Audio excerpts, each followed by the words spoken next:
那这银子我先收下了，虽然我中午不能亲自做，但晚上一定会给你们好好做的。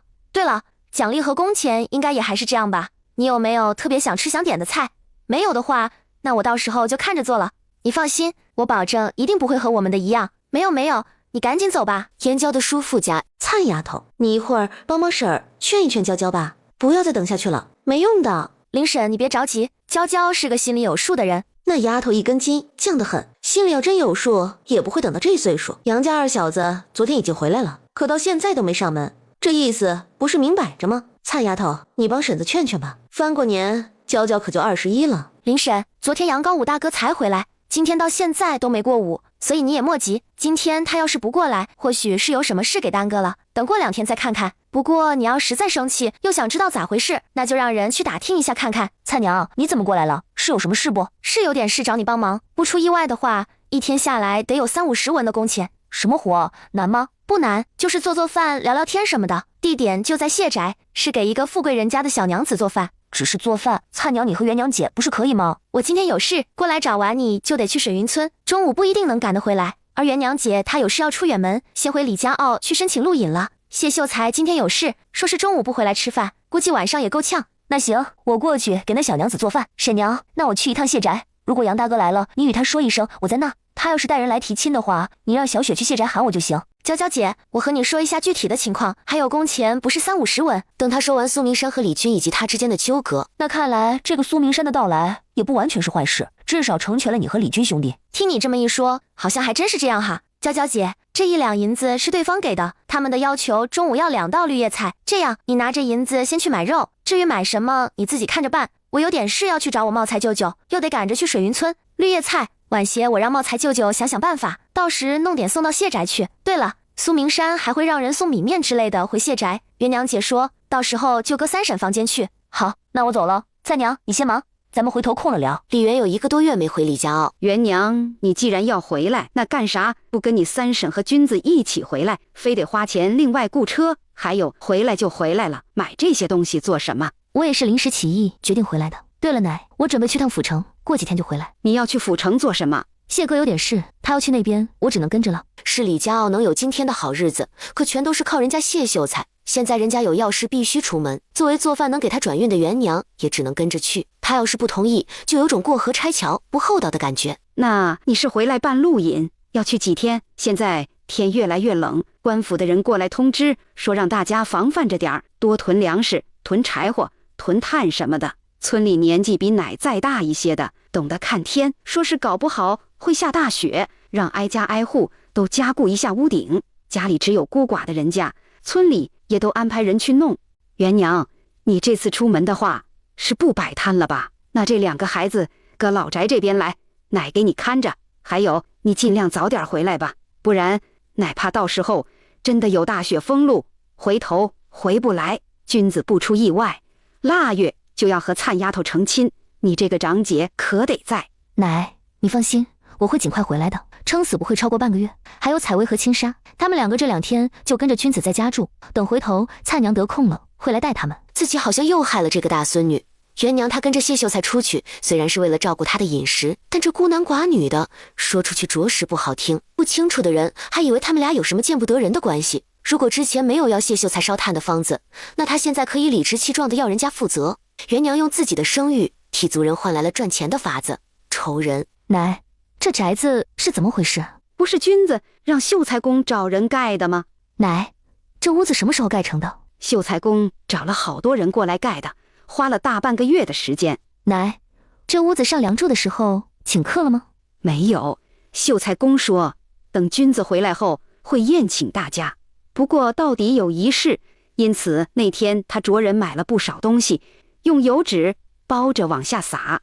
王老太真以为是李军的意思，但是今天在看到李军的反应后，他就觉得盖这宅子是李元的意思。只是为什么他此刻的表情好像压根就不知道这个事？那到底还是怎么回事？总不可能是谢燕之他脑子坏了，跑别人家来出钱出力的盖房，然后说是别人的吧？被王老太认为脑子坏来的谢燕之，正在衙门中正奋笔疾书什么。应对之策都在这边，各位大人先过目，有疑问之处只管提出来，咱们再详细商谈。咱们流云县地处流云河下游，根本不缺灌溉水，为何还要挖坑攒雪水？现在天寒地冻，如果真有暴雪，老百姓巩固屋顶都来不及，哪有功夫挖大坑？土地冻上可不好挖。这衙门发放药物是不是欠妥？这笔支出可不小，衙门贴不起这个钱。流云县目前是不缺水，但今年气候异常，不排除明年也一样。倘若雨水多到泛滥，到时也不多拿一点；若是少，那这些可是救命水。土地冻上，只要人多，每人一天多挖几铲子，回头也会挖出个池塘来。咱们县衙不仅要银子，药材和御寒衣物都要，不管他们捐什么，只要与百姓好即可。县下等他们捐银再去买药材，时间可能会来不及，倒不如让做药材相关生意的商户参与进来，安排他们先着手去联系，时间越快越好。现在我们等同于和老天在抢时间。还有这次的事，布局现在我们流云县周边的几个县城同样如此。陈大人，你看看，要不要与其他县城的大人联络，告知此事，并将这事往上报？各位大人，学生觉得谢秀才此言有理。这灾难若是来，波及的可不仅是咱流云县，到时若是不说，咱们县防范到位，其他地方遭了灾，上头势必也会亲自过问一番。与其如此，倒不如告知一声后再往上禀明。现在留给咱们的时间不多了，等这人送信的时候，也一并将咱们这边的解决法子放进去。横竖已经告知，至于做不做，怎么做，那是他们的事。届时等事情真的发生，咱们一对得起自己的良心。上头那儿也有交代。谢延之知道他们需要商量，毕竟兹事体大，不是他张口一说，然后写出一份应对之策就能解决的。现下他只是区区一个秀才，能站在这儿，且让众人听他说，已是几位大人对他的厚待。这一刻，谢延之恨不得时间眨眼间已到来年的8月。不管到时是何种情形，他势必要参加秋闱。唯有自己站得高，说话会得人看重，且才会有分量。倘若他今天是举人，是进士，那便不会站在这儿，而是应该站在知府的府衙中。少安，正好今年没征劳役，你说让百姓挖池塘代为劳役可行？每个村挖几个，多大的？还有县城里的这些老百姓，又以何形式来服劳役？子平兄前些时日不是说，大人筹来年号设要翻修之事，县下的机会不是正好？这天冷，总不可能让城内百姓往城外挖池塘，或者去挖护城河吧？修葺好设，主要是更换木檩条和砖瓦，不能让所有人都去修，得分批来。比如木檩条需要有人专门去砍树的，咱好设一直用的都是杉木和槐木，到时候让人伐这些，每个人上交几棵10年以上大树就当完事。修葺的人也排班轮流来，如此他们也才有空闲整修巩固自家房子。彼时，奶，不出意外的话，等我这次府城回来，谢哥会来家里提亲。咱们这边对和离再嫁的姑娘，在亲事上有什么要求没有？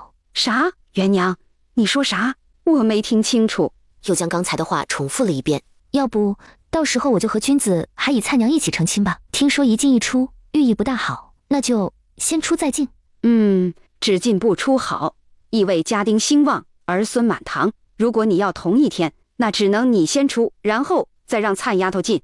秀才宫人还是不错的，对你来说，再嫁的话，没有比他更好的人选。你嫁给他，乃安心。这样上头没有婆母，中间没有妯娌和小姑子，于你于孩子是再好不过。元娘，你此次去府城，就自己买些东西回来当嫁妆吧。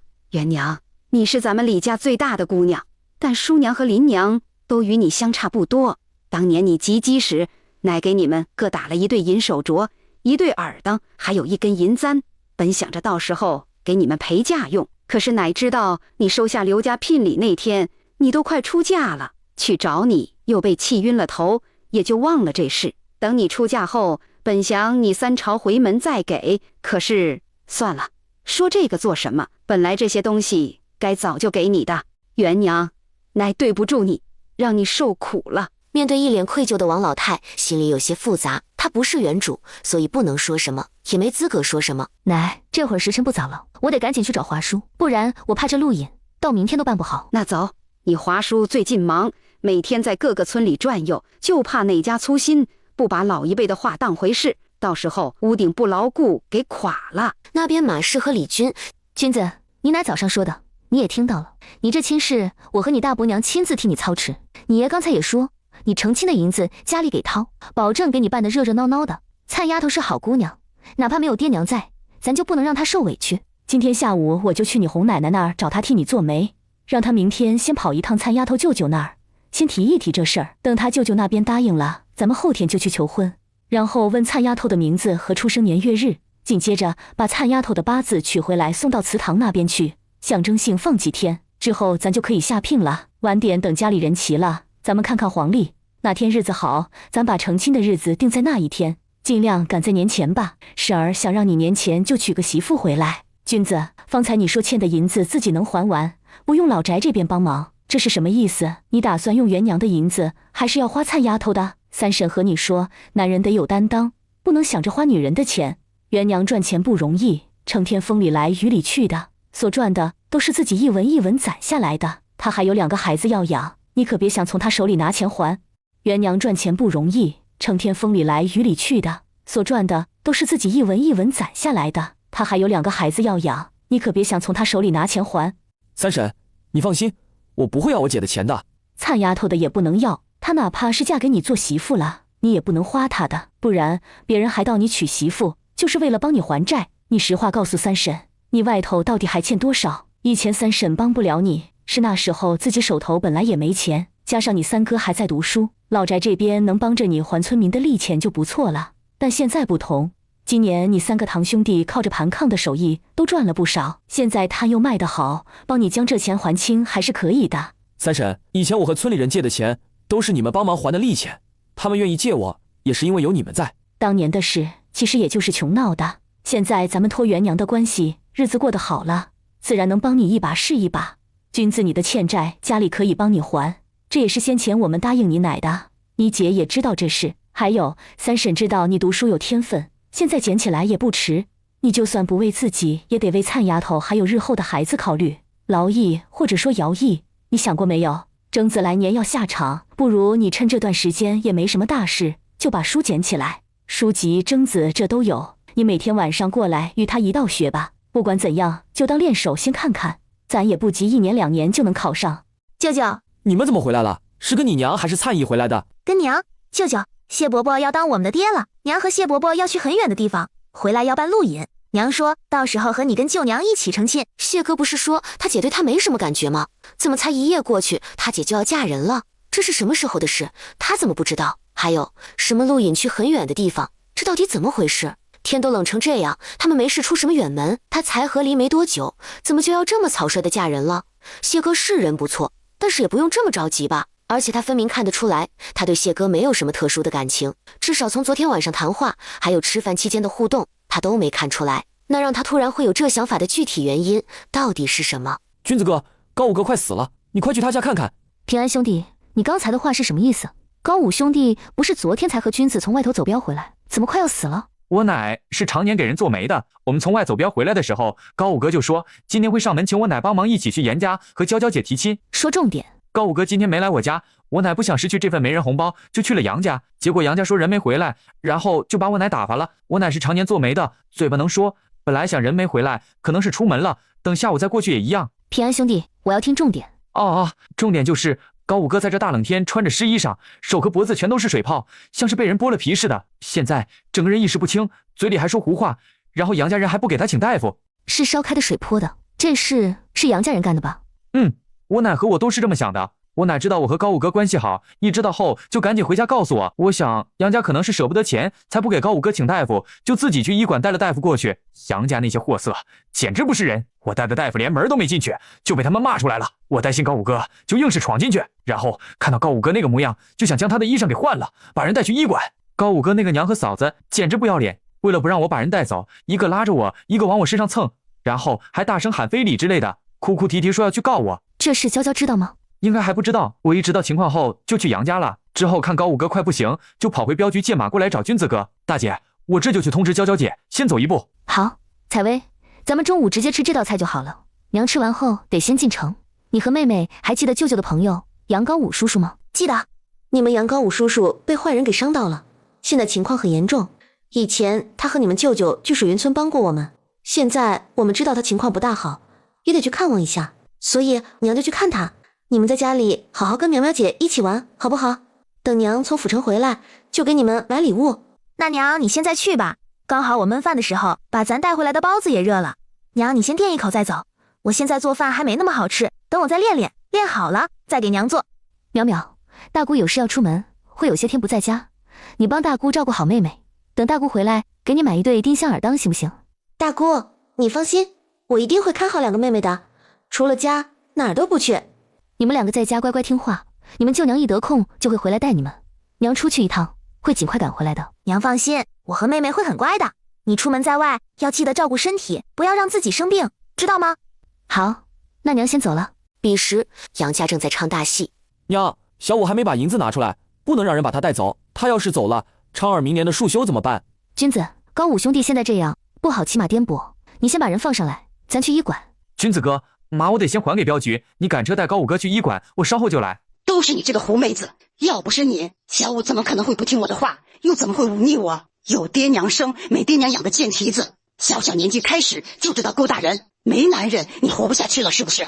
好你个强词夺理、不要脸的老太婆，张口就毁人家姑娘清白，也不怕天打雷劈。娘，你怎么样了？是不是伤到哪儿了？娘，你说说话，别吓我！你们把我娘从车上踢下来，害得现在受伤倒地不起，这事准备怎么解决？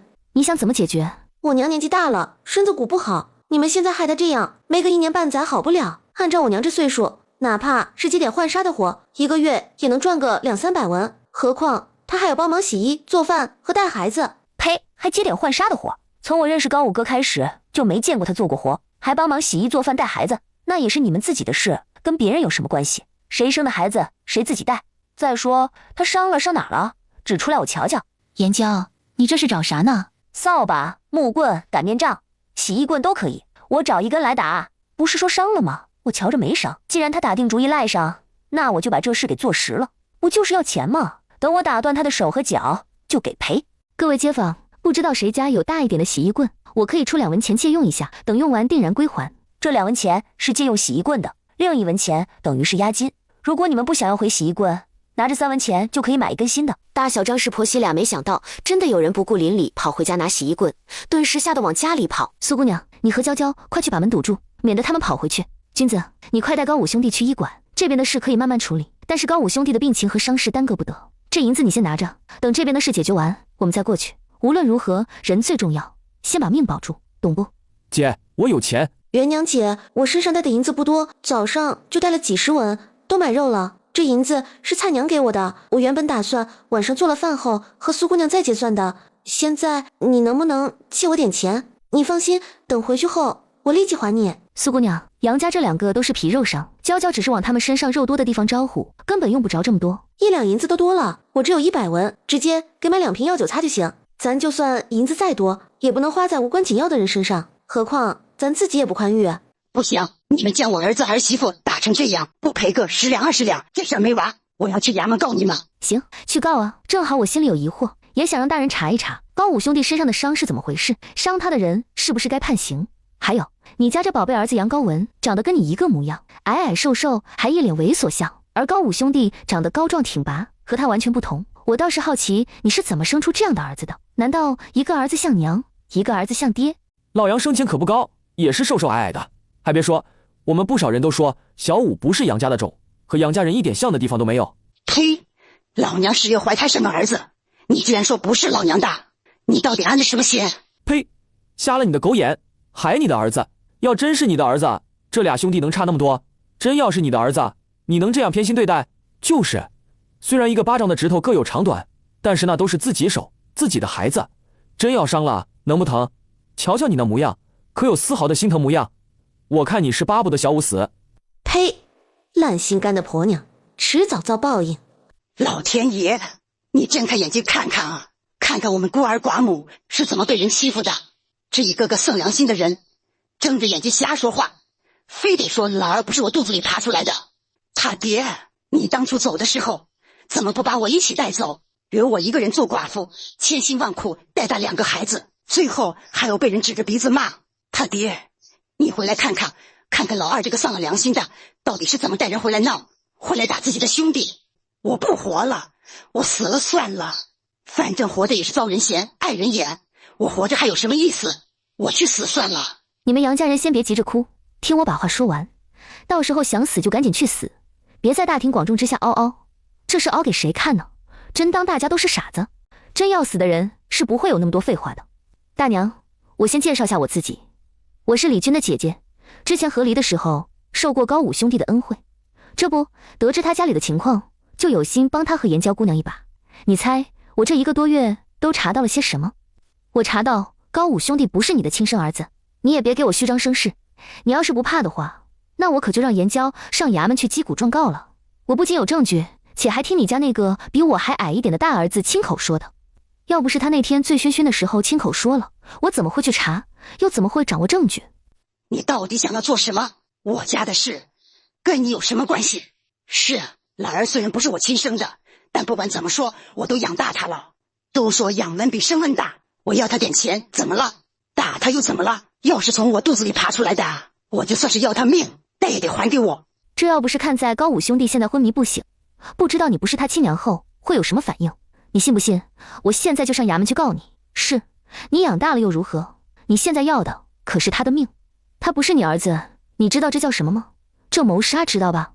按照律例，谋杀他人成功的秋后问斩，未成功的至少得打50大板子，然后流放3千里。就你这岁数，就你这身子板，别说是50板子，估计连20板子都挨不了就死了，更别说还要流放。你确定自己能走到，而不是死在半路上？你到底要做什么？目的其实很简单，你现在立刻分家，并且和高武兄弟断绝关系，且日后不用他赡养。你要是不照实办，那我就让严娇去告。不说当初高武兄弟是怎么到你家的，就凭借你谋杀他人这一点，你就算死罪可免，也活罪难逃。到时端看你自己命够不够大。高武兄弟现在这样，往后也不知道还能不能干活，这医药费也不清楚要花多少。对了，你要是不断绝关系也好，这样还可以把我家君子垫付的医药费还来。就他现在这样，怕是没10两20两都好不了。还是先别断绝关系，不然这银子我们管谁要去？娘，这小五都没成亲，怎么能分家？咱们家就没这规矩，现在还不能分家。你这分家还不要他养老？这天底下哪有这么便宜的事？我也没东西分给他，所谓的分家不过就是把他赶出家门罢了。怎么着？你们先等他成亲，然后把房子什么都分给他。还有他现在那样，这看病吃药不要钱啊，这银子你们帮忙出吗？等到拿到文书后，元娘姐，谢谢你。娇娇，高武兄弟不是大张氏生的，我刚才就是用这个诈的他，让他以为我手中握有证据。他要是不分家断亲，我就让你去衙门告他。元娘姐，谢谢你告诉我这事，我知道该怎么做了。等高武哥醒来，我会告诉他的。本来我有些瞧不上姓杨的，性格有绵软一面不说，一个大男人还让他娘拿捏这么多年，又让你等到20。不过我看你这架势，还是想嫁给他。看在你做饭不错的份上，我给你支个招。既然你家就你一个姑娘，姓杨的又不是杨家的孩子，那就让他当上门女婿。还有，他不是亲生的这事，你可劲的闹大，越大越好。等说的人多了，总会有那么几个知道这事的人，回头要查起来也比现在容易。上门女婿，苏姑娘，谢谢你的主意，我先去医馆看看高武哥。喂，小子，你家几个兄弟要不要来我府上做上门女婿？啥上门女婿？我苏府的上门女婿啊，我家就我一个姑娘，偌大家业不能落到旁人之手，肯定是要遭罪的。我今儿看你还不错，怎么样？你要不要来我府上做上门女婿？哦，不对，我先问你，你成亲了没有？家里可有给你定亲？不管是成亲还是定亲了都不行，我不招这种人。江平安被他的话给吓白了脸，二话不说直接抬脚就跑，太可怕了。现在的姑娘都是这样的吗？李姐姐，我就喜欢你这样的，这时下可没几个女的敢跟你一样和离，更没几个和离后有你过得这般自在。我很欣赏你，这要我是个女的，我都想娶你了。我今儿早上可是听说了不少你的事，据说你摆的面摊生意特别好，还能给人带来好运。怎么样，有没有想过去府城开一家？我有铺子，免费给你用，但你得每天管我一顿。我也喜欢苏姑娘你这大大方方的性子。不过苏姑娘，你是回去还是……我也算是认识姓杨的，他既然出事，那我也去瞧瞧吧。平安兄弟，你这是怎么了？是不是高武兄弟他的情况不容乐观？你一个大男人，有话直说，露出这副表情做什么？是不是有什么事需要我帮的？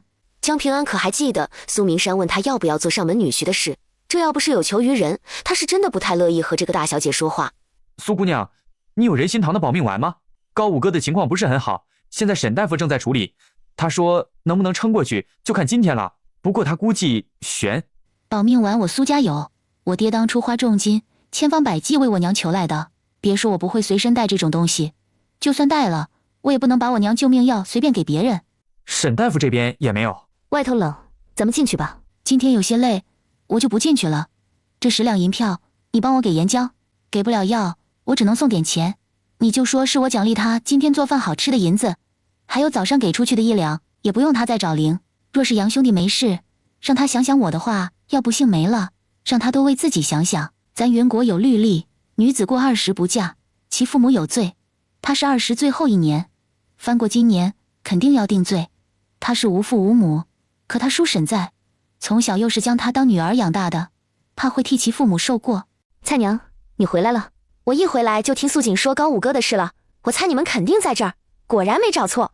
袁娘姐，我有话和你说。好，稍等我一下。走到严娇身边，将苏明山给的银票还有他交代的话1五1十低声转述给他。袁娘姐，我们救高五哥吧。好，我那儿有先前咱们稀释过的，你是想好用什么理由给没？袁娘姐，谢秀才那么聪明，你把东西给他，他肯定会有办法的。你的意思经由谢哥来给？要是他给的话，那这功劳可都是他得了，你确定？袁娘姐，高五哥是君子哥的义兄，也是我的义兄，我救人怎么可能图什么功劳？只要不暴露我，又能把人给救回来，那谁给的有什么关系？菜娘，你看这样行不行？反正谢哥觉得我是天上的仙人下凡附体的，到时候我把东西给他，然后让他直接拿出来给高五兄弟用。横竖他以前倒霉成那个样，总是摔摔打打，不是断胳膊断手，就是鼻青脸肿，能搜罗点什么神医之类的保命药也正常，对吧？高五兄弟和谢哥关系好，他自己现在没什么事了，那拿出来救自己的兄弟是最正常不过了。只要理由合理，在谢哥那儿不暴露我，对外也不暴露你，那随便他找什么理由。对了，袁娘姐，我和你说个事儿。什么事？从湾村的那个寡妇冯青莲，现在住到刘家去了。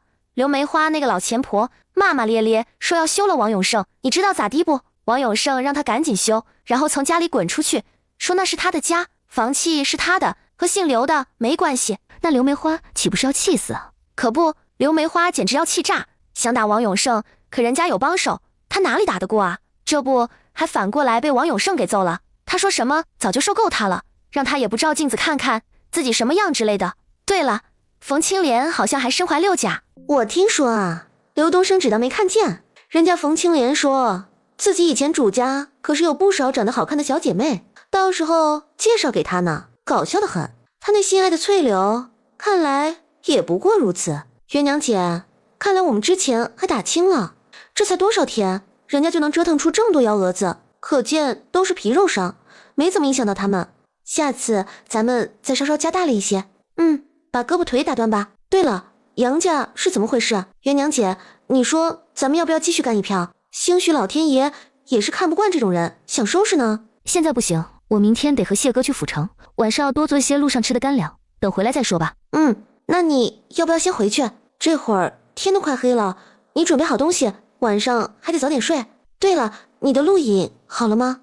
应该差不多。谢哥今天在衙门里，我让华叔把东西送过去后，让谢哥找人帮忙，等好了送到谢家就行。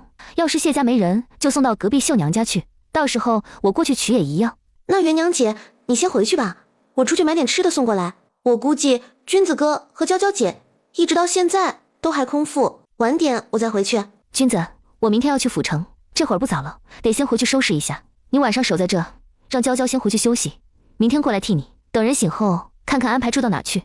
君子兄弟，晚上我守着高五哥，你回去休息吧。忘了和你说，高五哥分家了，还和杨家人断了亲，是袁娘姐帮的忙。等高五醒来好点后，我就嫁给他。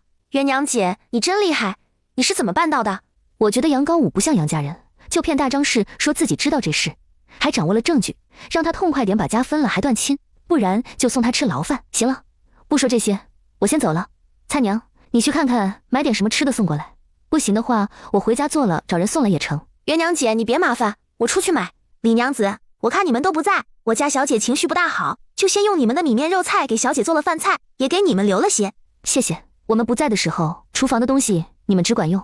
李姐姐，该准备的我这边都准备好了，东西全放在早上放的地方，你去看看。另外还差的一小部分米面，我明天一早就启程回府城，到时候再让人送来，可行？你明天要回去？对，你回去若是无事，能缓几天吗？实话与你说，事情是这样的。李媛就将自己和刘家的恩恩怨怨毫不隐瞒地说给苏明山主仆俩听。苏姑娘，如果你的丫头素云真的为刘梅花两口子所伤，我希望你能让他们最后被绳之以法。这样说实话，不仅是为素云报仇，同时也是为我出气。我知道自己不是什么人，没资格这么要求你。你这边在不明确的情况下告不告也是你的事，但我还是希望你能伸张正义。若是有需要我帮忙的地方，你只管说。我这边的路引到期还有10来天的时间，到时候再回去也不迟。你若是想要帮我，那就让我们主仆一直住这儿，不收银子如何？当然，感激不尽。不过我和谢哥明天要去府城，走得急，天亮城门一开就得出发。家里菜娘会在，你有什么事只管找她。李姐姐，你这次去府城是？君子和菜娘要成亲，我这个做姐姐的自然是得去准备些东西聘礼嫁妆。咱们流云县的东西也不错，但到底选择不如府城来得多。那你去吧，早去早回，最好回来看看那些人是怎么被关进大牢的。不过到时候我也算是帮了你，你是不是该意思意思一下？眼下天气冷，我看你时常往外跑，不若这样，回头我给你做一副棉手套，如此你出门也不用时时带着手炉。手套？对，你稍等，我去拿了你看看。原来这手衣就是你说的手套啊，不过你这个做的倒是可以，也行，反正银钱美食什么我都不缺，你真要送我，我也未必看得上。那等我将人送进去，到时候你给我送2件手衣吧，也要这么厚的，最好能缝2朵花。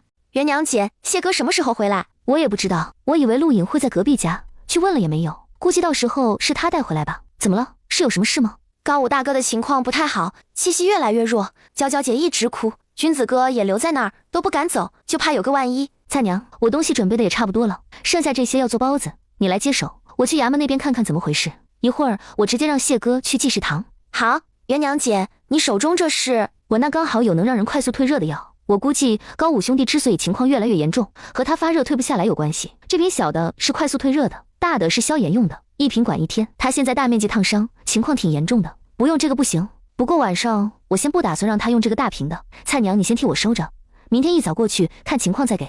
为什么今天不给，要明天看情况？那这个小瓶退热的呢？给你的都是以防万一，留下备用的，主要看谢哥那边。稍后我将退热的药跟你的灵泉水一起给谢哥，他去医馆后应该会先给高武兄弟服下的，要不了多久高武兄弟会退热，加上有你的灵泉水，情况应该会稳定很多，便是半夜再次发热应该也没这次凶险。所以你手中剩下这瓶小的多半不用给出去。至于消炎这个，看沈大夫到时候怎么说，他要是有办法治疗，加上有你的灵泉水辅助，那就先不拿出来。我明白了，咱们尽量做到不用元娘姐你留下的这些。对了，元娘姐，你把灵泉水再稀释一点，别太浓，不然好得太快容易引人怀疑。我知道，既然是神医的药，那肯定要有用，但也不能好太快。行了，你先把东西收起来再做包子，我现在出去。好。元娘，你怎么过来了？谢哥，高武哥的情况不太好，现在就在济世堂，沈大夫说能不能撑下去就看今晚兰花瓶子里的水是灵水，不多，有救命和强身健体功效。另外一瓶粉末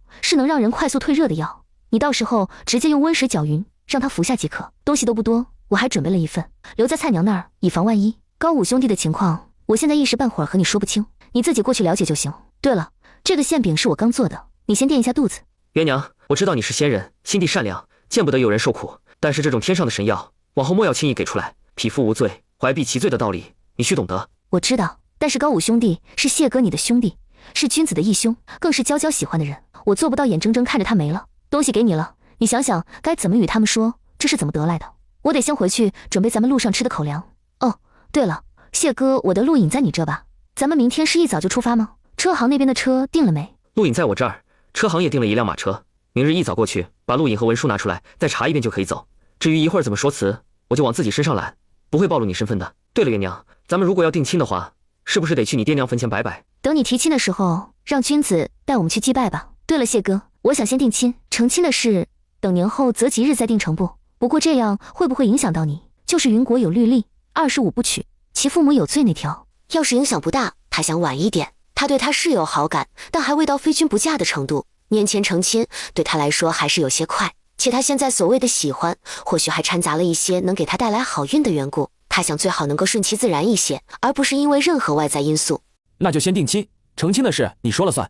云国律例对我影响不大，我上无父母，又有功名，加上之前情况特殊，官府允许我多交些罚银带过。行了，都快到医馆了，你回去赶紧休息，咱们一早得出发。李元回到家的时候，趁着大伙儿都已经回房休息的间隙，这才打量起空间来。小件刷新时间是10天，那么大件可能最低得1个月起步。正当他准备出空间时，心思莫名一动，就从阳台往外看。原本阳台外是灰蒙蒙的，但是今日却变了，外头蓝天白云，还有一小块地，目测连1分都没有。不过看着眼前这块空地，想到王灿的灵泉水，又双眸晶亮起来。这块地可以种玉米，可以种红薯，也可以种土豆。只是种植的话，是需要空间内部的时间也跟着流逝吗？若是不流逝，能种得起来不？不然要流逝的话，那他囤的肉菜什么，岂不是会过期？不过这些都需要实验，他先试试看，翻出几个网购的红薯。现代的红薯品种都是改良过的，产量高。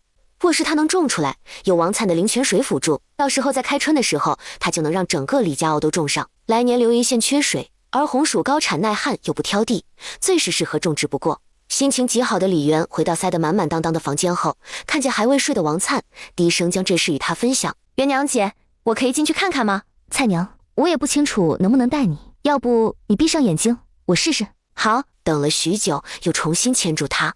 菜娘，好像不行。元娘姐，那我睁开眼睛，你再试试。刚才我是躺下的，这会儿坐起来，一会儿站着，咱都试一遍也行。可惜，不管他们用哪种方法都不行。菜娘，今天先这样吧，等回头你和君子成亲后，咱再试试。行，到时候我和君子哥成亲，是元娘姐你的弟妹，是自家人，没准就可以。菜娘，我准备在那块地上种这个，你先育苗，等我回来后剪藤扦插。好。元娘姐，你今天空间怎么突然发生变化了？难道是打了杨家人的缘故？你动手打了吗？我帮着娇娇拦了下大张氏婆媳俩，之后暗中悄悄拧了大张氏，这算不算？算。怎么不算？杨家最恶毒的就是那个老太婆。元娘姐，你说你那个看不见的房子，是不是必须要咱惩恶扬善才能升级？我也不太清楚。菜娘，咱们歇息吧，等回头咱们找机会试试看就知道了。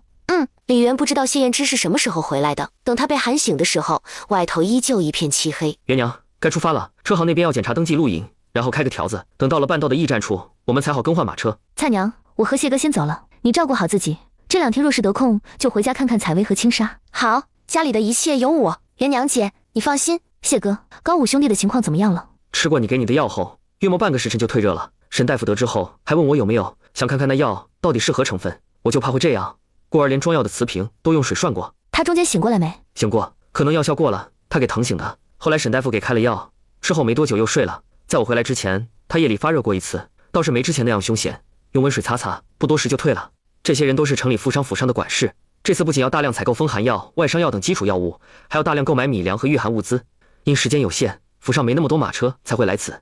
不过他们会与咱们一样，彻夜赶路前往府城，只是他们与咱不同点在于，他们有自己的进货渠道，拿货速度快，甚至咱这里好些府上的敌支便是在府城。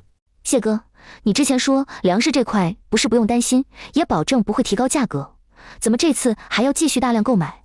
另外，这次雪灾寒潮，整个信阳府的影响可不小。若是现在全从府城往回运送物资，对城中百姓的生活影响大吗？对百姓影响不大，信阳府四通八达，只要雪灾不影响那边的出行，完全不用考虑这个问题。至于米面这些，之前是米粮铺印县衙的要求囤着，这次出来采买的，则是县衙库银掏钱买来先囤着。若是有个万一，到时候不用开粮仓，就可以设摊熬粥赈灾。说来这次购买的银子，你可知道是何处而来？王茂才那个案件，你可还记得？谢哥，你的意思，衙门这次缺钱，然后就把那个案子结了？对，之前这个案件，陈大人早就盯着了，他想要那个钱，之所以一直拖着，也是陈大人在想，那些上缴的银子该怎么处置？是找苦主一一归还，还是用于他处？这不，现在既然有天灾，那就用于购买米面御寒物资，到时候再用于老百姓身上即可。至于苦主，衙门会想法子从旁处去弥补。那个村做的都是那种勾当，可搜出了大几百两银子，这些光是买米面都能买不少。元娘，此次府城受影响，有流云县大吗？我现在能力有限，也不是特别清楚，算到的只有咱流云县及其周边。想着他在天上好好的仙子，莫名下凡附体力难，现在很多仙术都没了，便有些心疼。没事，能力就算再有限，也能帮到数以万计的老百姓。元娘，你已经很厉害了，千万不要多想，也不要不开心。走吧，咱们不想这些，差不多轮到咱了。他什么时候多想了，又什么时候不开心了？难道写话本的男人脑回路都和别人不一样吗？方才他看自己的眼神，怎么好像带着同情和心疼？是他眼花看错了？自从2年前去府城参加秋闱后，他因缘越来越倒霉，便再也没出去过了，甚至连马车都不敢坐，就怕他坐上马车后，半道上不是马车坏了，就是马匹出问题。如今有李元在，他极为安心。谢哥，你把文书给我，一会儿盘查的时候我给人看就行，你放心睡吧。马车到府城时，元娘，因为有你，我的运道都变好了不少。还记得前2年他来参加秋闱的时候，是提早了1个月来的，马车4天的脚程，他愣是坐上了15天，比人家牛车都慢，他都不愿再回想。好在如今有了李元，又让他对生活充满了希望。2天2夜就能到，这搁在以前，他是连想都不敢想。知道就好，往后要事事以我为先，不能惹我不高兴。我要是不高兴了，那你就得跟着遭殃，晓得不？必须晓得。只要元娘愿意嫁给我，往后凡是元娘说的都是对的。元娘让往东，我就绝不往西，要对元娘好，疼元娘，宠元娘，护元娘。除了元娘，其他的女的对我而言没有美丑之分，长得都一个样。谢哥，我已不能生育，若是有朝一日你的霉运自动消失，那我们和离，你另娶吧。元娘，我不是迂腐之人，不认为成亲就是为了子嗣，也不认为每个人必须得有自己的子嗣。你有采薇和青纱，往后咱俩成亲，他们便也是我的孩子。所以有没有亲生的又有什么关系？你想过没？倘若没有你，或许我早已死了。你不想要自己的子嗣？你不能生，我便不要。元娘，我认为我们能相识相知，日后成为夫妻是缘分，是上天的安排。所以你不要乱想有的没的。我再次强调一遍，我不是迂腐之人，子嗣于我没那么重要。知道了。光知道还不行，你得时刻记得，免得日后又胡思乱想。还有，咱俩还未成亲，你就想着离开的事，这让我很不开心。往后莫要说什么和离之类的话，我不爱听。我谢燕之此生不娶妻便罢，只要娶了，便是一生。我不羡慕妻妾环绕的生活，只愿一生爱一人，与他相濡以沫到老。谢燕之这话说的李渊有些动容，有这种想法的男人，在这个时代实在太少太少了。他不认为谢燕之现在只是嘴上说说，他看得出来，他是认真的。一生一世一双人，谁人不羡慕？谢哥，我不讨厌你，甚至因为你的不错，也产生了些好感。之前愿意说定亲成亲，也是因为如果非要成亲，除了你就没有更合适的人选。但是你现在说的每一句话，我都听进去了。如果往后余生能与你慢慢变老，那是我的荣幸。元娘，余生不长，我只想陪你慢慢变老。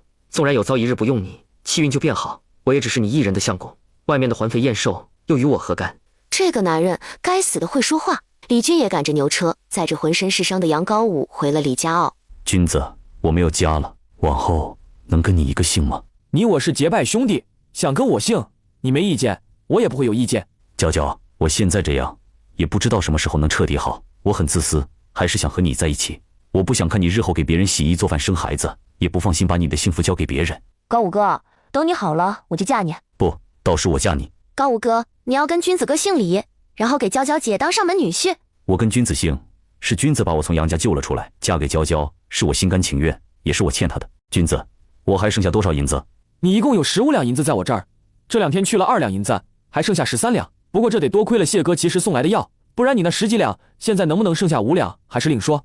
君子，我这段时间去你家养伤，等好一点后，娇娇你找个媒人上门来提亲，到时候咱成亲，你骑马来接我。高武哥，我明天就找媒人来提亲，到时候还是我坐花轿来迎骑马的你，一起回我爹娘生前留下的房子呢。还有，杨家人，你有什么打算？娇娇，我不想知道自己姓什么，是谁的孩子，但是杨高文和小张氏，等我好一点后，得去衙门告他们谋杀。泼你热水的是杨高文两口子。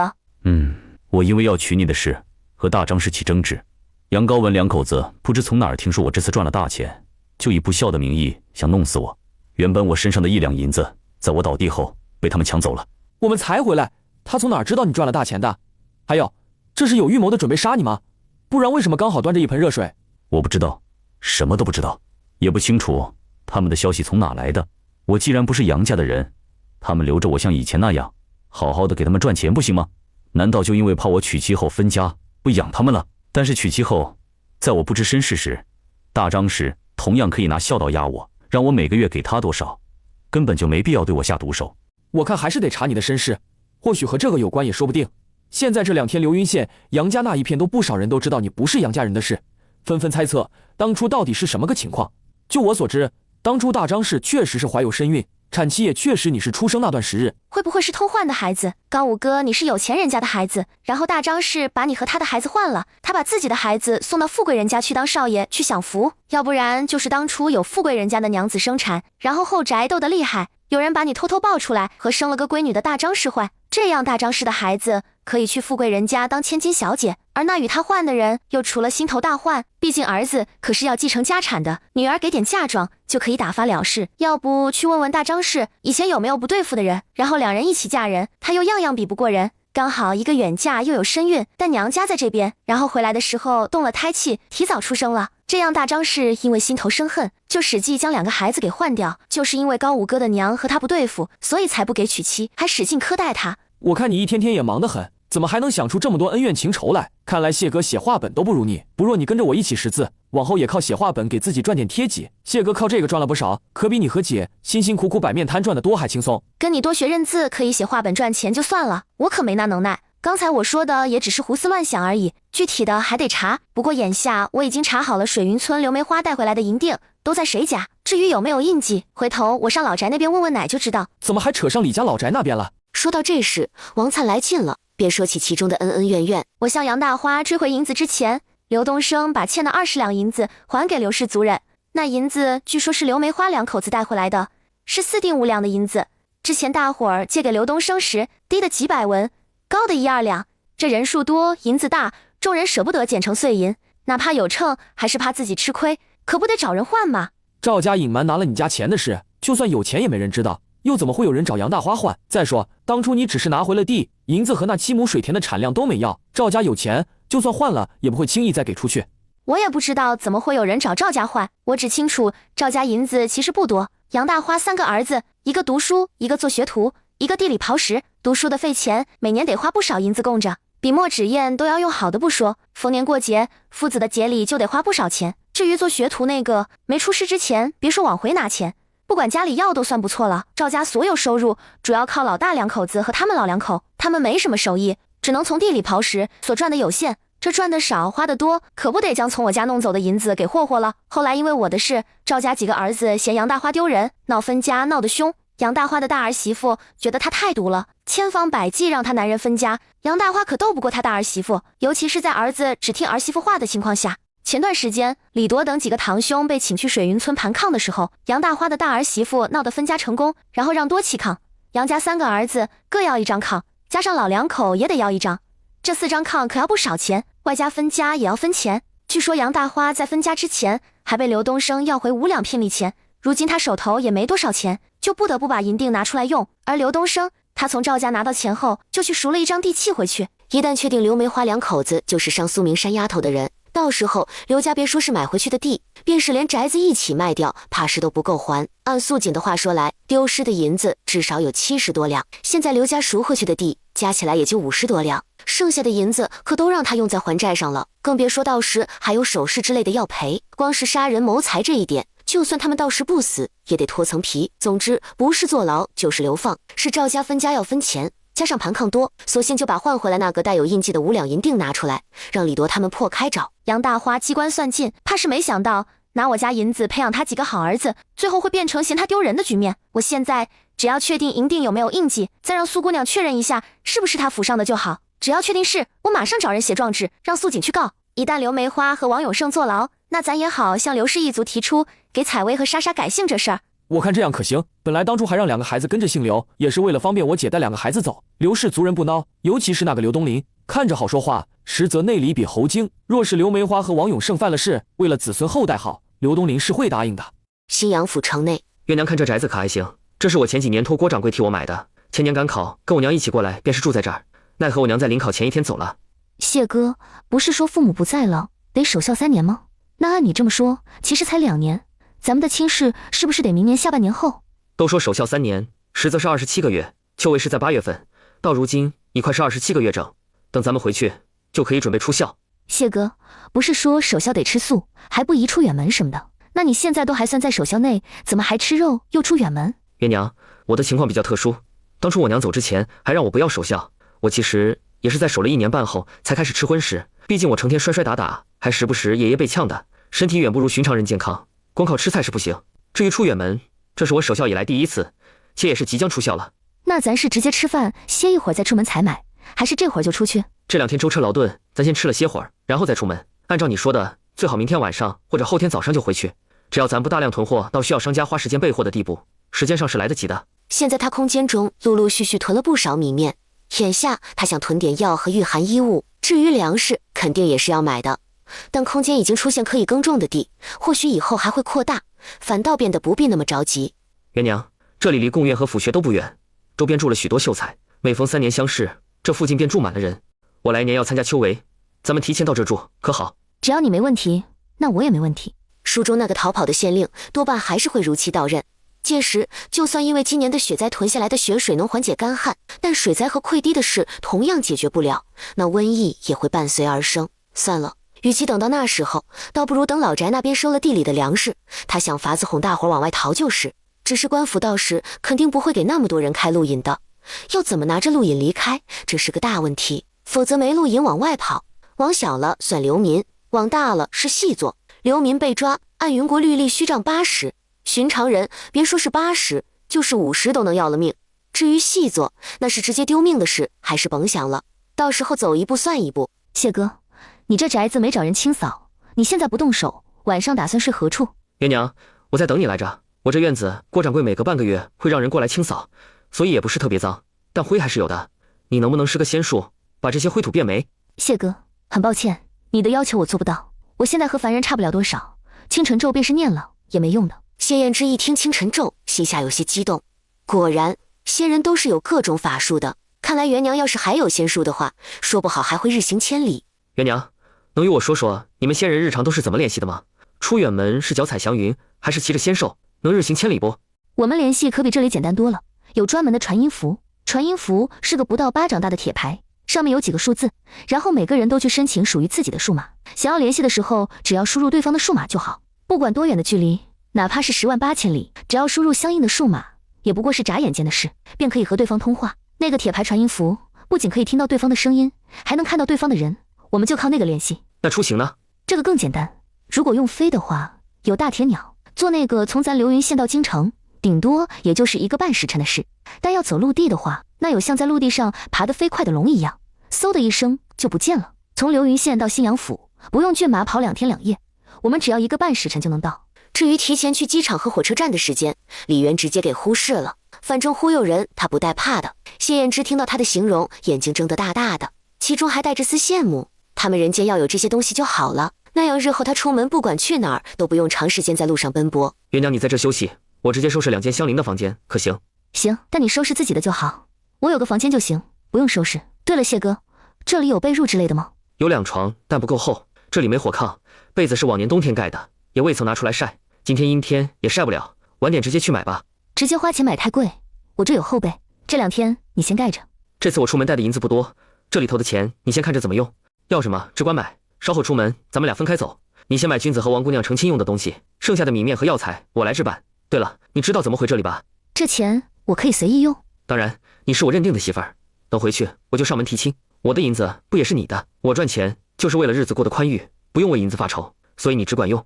若是不够，与我说便是。等成了亲，我就将所有的银子和地契都交由你保管，往后每个月从你这里领月银用。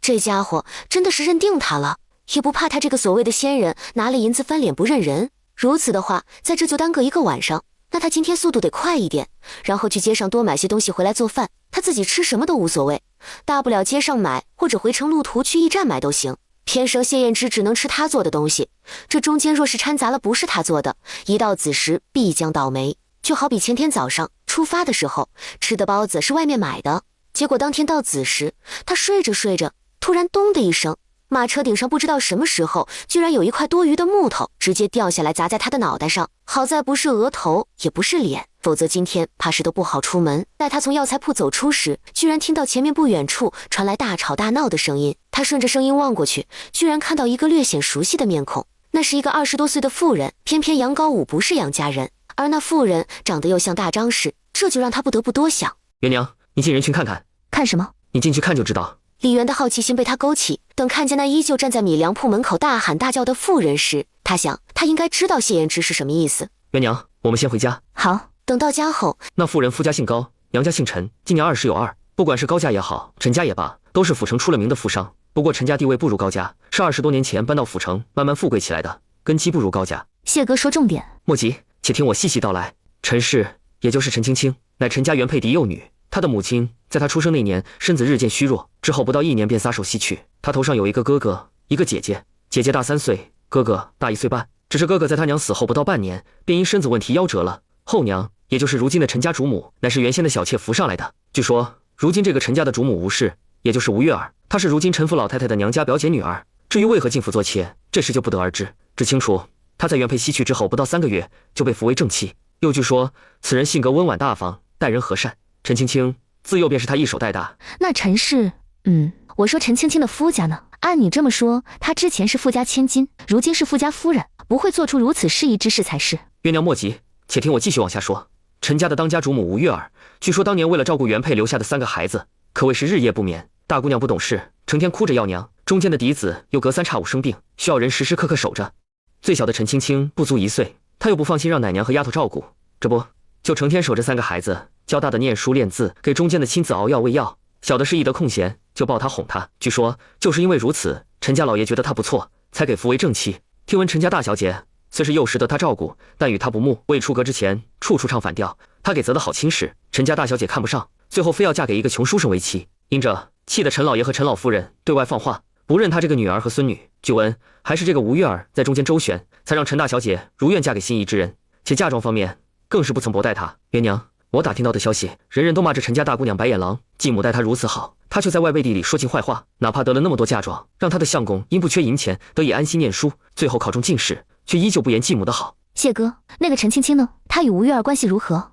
又嫁的是什么人？陈青青自幼亲近吴月儿，更是因为吴月儿没少和姐姐吵架，听说姐妹俩早年彻底反目，对外不认彼此。陈青青嫁的是高家的庶长子，因她自幼是吴月儿拉扯大的，出嫁时嫁妆比姐姐整整多了5成，据说其中不少是吴月儿私下贴的。哦，对了，如今吴月儿亦是生了1儿1女，女儿今年15岁，儿子10岁。那她今日缘何不顾颜面，在外闹成这样？那米粮铺是高家产业，米粮铺的掌柜却是吴月儿安排给陈青青的陪嫁管事。他家中有一个16岁的待嫁姑娘，是陈青青的陪嫁丫头，但这姑娘被主爬床，与高家大爷，也就是陈青青的男人勾搭在一起。听闻高家大爷想纳其为妾，但因陈青青善疾，仗着娘家就不许。是他的丫头，他肯定有卖身契，不愿意直接趁男人不在将人发卖不就好了？月娘知道什么叫捧杀吗？谢哥，你的意思，他的性格什么都不好，是吴月儿故意为之？就我先前得来的消息是如此，哪怕陈府的根基不如高府，但同为信阳府的1等富商，他一个嫡女嫁给庶长子，那便是下嫁。仗着这个，他在男人面前或许有些高高在上，这边知道婢女被主，他不许，之后抗议无效后，反倒被长辈训了一通。性格要不好还善疾，这样被训，岂不是要气死？正是因为如此，他就想将那婢女卖到烟花之地，谁知人还未卖，那姑娘得知消息先藏了起来，这不他就越发生气，一得知他被藏在尖儿这个米粮铺的后面，可不就亲自带人上门来了。难怪我听他在骂什么不要脸，见到男人走不动道，还有交出来否则去官府告逃奴之类的话。不过他要是聪明点，这种事完全可以不用自己出手，看来被有心人教的脑子都没了。只是谢哥，我还有一个地方感到奇怪，如果吴月儿有意教坏陈青青，那为何出嫁的时候给那么多嫁妆？不是说比前面那个还多5成吗？这个我也不清楚，回头再查查。倘若陈青青是大张氏的女儿，那么当初坏孩子的事有9成是吴月儿做的，且大张氏也知道这事，还亲自配合送女儿去富贵人家享福。而陈家大姑娘与吴月儿翻脸，或许是知道些什么，她在相公中进士之后有了底气，肯定会查下去。谢哥，你说有没有可能他从哪儿知道陈青青不是他的妹妹，所以才会反目？而高武兄弟被杨家老大一同谋杀，也是吴月儿察觉到什么给授意的。那如此说来，杨家人应该都知道高武不是亲生的，只是有一点我不明白，陈家原配夫人应该是在府城生子，怎么可能有人千里迢迢跑到流云县和大张氏的换？还有，既然把孩子都换走了，又为何不斩草除根？即便大张氏要个孩子对婆家好交代，也完全可以对外宣称生了个死胎。或许那原配是流云县人，而吴月儿本意也是想要那孩子死，结果大张氏心想这也是个儿子，只要给口饭吃就好，等长大还能赚钱给他大儿花。谢哥，晚点吃了饭咱再出去逛逛，然后花点钱打探一下消息看看，若是能帮到高武兄弟那是最好，帮不到不是的话，咱们就当花钱买乐呵。这事我去办，你留在家里，这天阴沉沉的，我怕明天就要下雪。元娘晚点会有人陆续送米面过来，每一家我都付了2成的银子，剩余8成，等人把东西送来后，你再与他们结算。结算银子晚上我给你。不用，我这还有，若是回头实在没钱，我再管你要。都说喜事成双，买成亲用的东西，没有买单不买双的道理。今儿我给菜娘买了1对银簪，1对银钗，1对银镯，除此之外还给淼淼也买1对丁香耳灯。至于君子下聘的东西，我琢磨了下，为表诚意，就给买了1根鎏金银簪，1对金耳灯，因为价格比较贵，簪子就买了1根，也不知道菜娘会不会介意。不会，你买什么她都会喜欢的，有这些东西其实已经够了。县城里普通人家的姑娘出嫁，根本没这么多东西。在谢燕之看来，王灿让人种出来的菜都是在替李媛打幌子，因此李媛愿意给王灿买那么多首饰成亲，这诚意是相当的可以。不说别的，光是他刚才听到的这些首饰，没有30两下不来。李家傲，奶，这银子应当就是苏府的，到时候若是衙门那边来查，你让几个堂兄出面做个证，说这银子是从哪来的就行。你放心，这银子是咱们家自己赚来的，我保证苏姑娘那边不会收回去。要是能让2个丫头姓李，别说是5两银子，就是10两，我们家也愿意出。王灿是算着李媛回来的时间，找人写的状纸，让素锦去衙门状告的。差爷，你们是不是走错地方了？我一个普通的妇道人家，怎么可能会谋财害命？这里是水云村，我是刘梅花。没错，就是你和王永胜。今天有人在衙门状告你谋财害命，且证据确凿，跟我们走一趟吧。县令大人还在公堂等。刘梅花，你最好没做什么伤天害理的事，否则我刘氏一族留不得你们一家。你爹娘做的事，你知不知道？银子和首饰都在哪？我不知道什么首饰，也没看见。我娘当初带回来的银子，我一部分拿来还族人，还有一部分我用来赎回地契了。那银锭具体在谁家，我不知道。50两的银票在鹏哥那儿。刘东林气得要死，今天要不是他刚好上衙门办事，都不知道刘氏2口子胆大包天。在得知情况后，急匆匆回来，就想看看能不能帮着善后，将证据给抹了。结果除了银锭，首饰和银票都不在这儿。这叫什么事？这刘梅花一家一再的给他出幺蛾子，给他们刘氏一族抹黑，简直太过可恨。族里出了谋财害命的人，这让族人走出去怎么抬得起头？之前李氏的事好不容易压下去了，为此还让出2个刘氏的女娃子。哪个村哪个族的人有妇人敢提出和离的？又有几个在和离后能带走孩子，且还签下断亲事文书的？可这些就因为他们理亏，面对李氏族人没底气，才不得不全捏鼻子认下。如今这刘梅花又整这一出，怕是这些事全都要被翻出来说。刘东林想想他的政绩，再想想以后的刘氏一族，心里异常后悔。早知会这样，还不如在李氏提出要和离的时候，将刘梅花一家给除族得了。之前谋害儿媳妇的事，他们还能当刘家自己的家事，刘李2族关起门来解决就行。可如今又扯上人命，对方还是府城的富户，这让他能怎么办？除了第一时间毁灭证据外，他什么都做不了。可是现在偏偏连证据他都无能为力。东林哥，我娘不管怎么说都算是你姑，这事你可得帮帮我。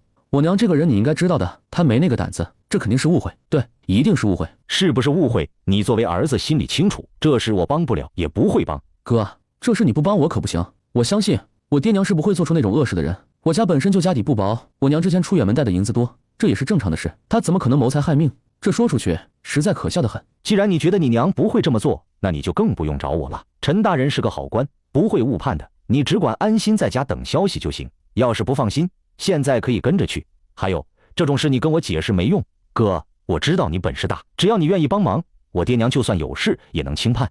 这样我的工作就直接让给你家小的那个了，就算过了年我也不会再要回来的。你就帮帮我，就帮这一次，我会一辈子感激你的。我没什么本事，你也不用求我。至于工作的事，你想拿回去就拿，不过也得看看你爹娘到时候在哪儿。若是在大牢里，看人家茶楼的东家还能不能要你。县衙，王永胜、刘梅花，今日素锦状告你们俩在福光寺山脚下对素云谋财害命，此事你们是认还是不认？回大人，这50两银票乃是在悦来茶楼一个被人叫鹏哥之处得来的。据他所言，这银票是刘东升亲手给的。这银票是奴家主子从府城秦家公子秦牧阳处所得，票号出处大人可以追查。另外这5两的银锭上头有奴主家府上印记，这是奴从李家傲李大海家中所换得来。据奴着人查明得知，这锭银子出自水云村处杨大花家，而杨大花则是刘氏一族的村民们那儿换来的。刘氏一族村民的这锭银子却是刘东升给的。据奴查实，刘家那段时间遭盗窃，家中毫无分文。这银子乃是刘梅花与王永胜归家所得，这事当初在场的刘氏族人可作证。除此银锭外，另外还有3锭在刘氏族人手中，分别在刘旺、刘大柱和刘铁山家中。大人可着人去查实。大人，这罪名草民不认，草民只是赘婿，家里家外只有听话的份。是，这银子是出自刘家，但却与草民无关。是9月底的时候，刘梅花意图谋害前儿媳李氏，想将小产的她活活饿死，因此将她锁在家中，特意带草民出远门。他本想去福光寺，结果还未到，在山脚下就遇到不知何故晕倒在地的一个富贵姑娘。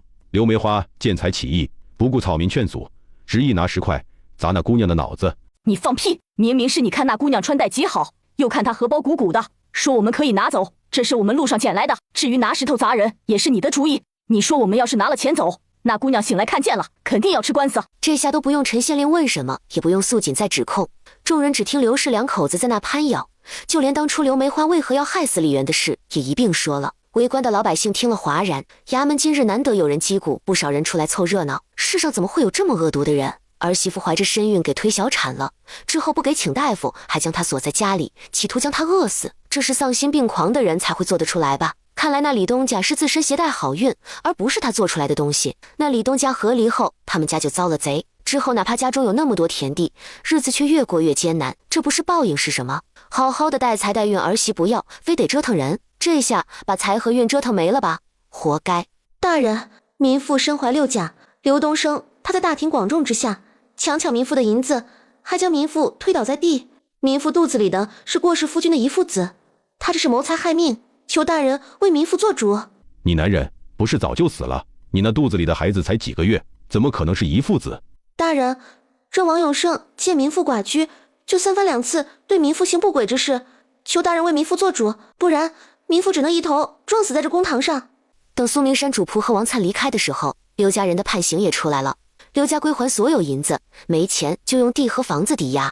除此之外，刘梅花杖30，刑5年，流放1000里。王永胜因为有冯青莲的控告，是罪上加罪，杖50，刑10年，流放3000里。刘东升罪名要轻一点，杖25，刑2年。李渊和谢燕之回来的时候，雪下的比他们预料中的早。灿娘、元娘姐，走，咱们回家。这几天发生了很多事，一会儿我和你慢慢说。谢秀才，你快点，外头冷，咱们别磨蹭。元娘姐，我都快担心死了，就怕你和谢秀才现在被堵在哪儿回不来。对了，外面现在什么个情况？外面的情况很糟糕。我和谢哥初11早出门，经过2天2夜，12早上到的府城。本来想耽搁2个晚上，14一早往回赶的，这样14一天，15一天，最迟16，也就是今天早上能到。但是我和谢哥都觉得天气不对，然后13早上匆匆买了东西后，就花重金在车行雇车往回走。那昨天下午也该到了，就算再迟，今早也得到，怎么耽搁这么久？难道外面早已下雪？你问谢哥，具体开始下的是那个路段，我不太清楚。我们往回走的时候，一路还挺顺畅的，但是在14这天下午，在临丰县地界就开始下雪了。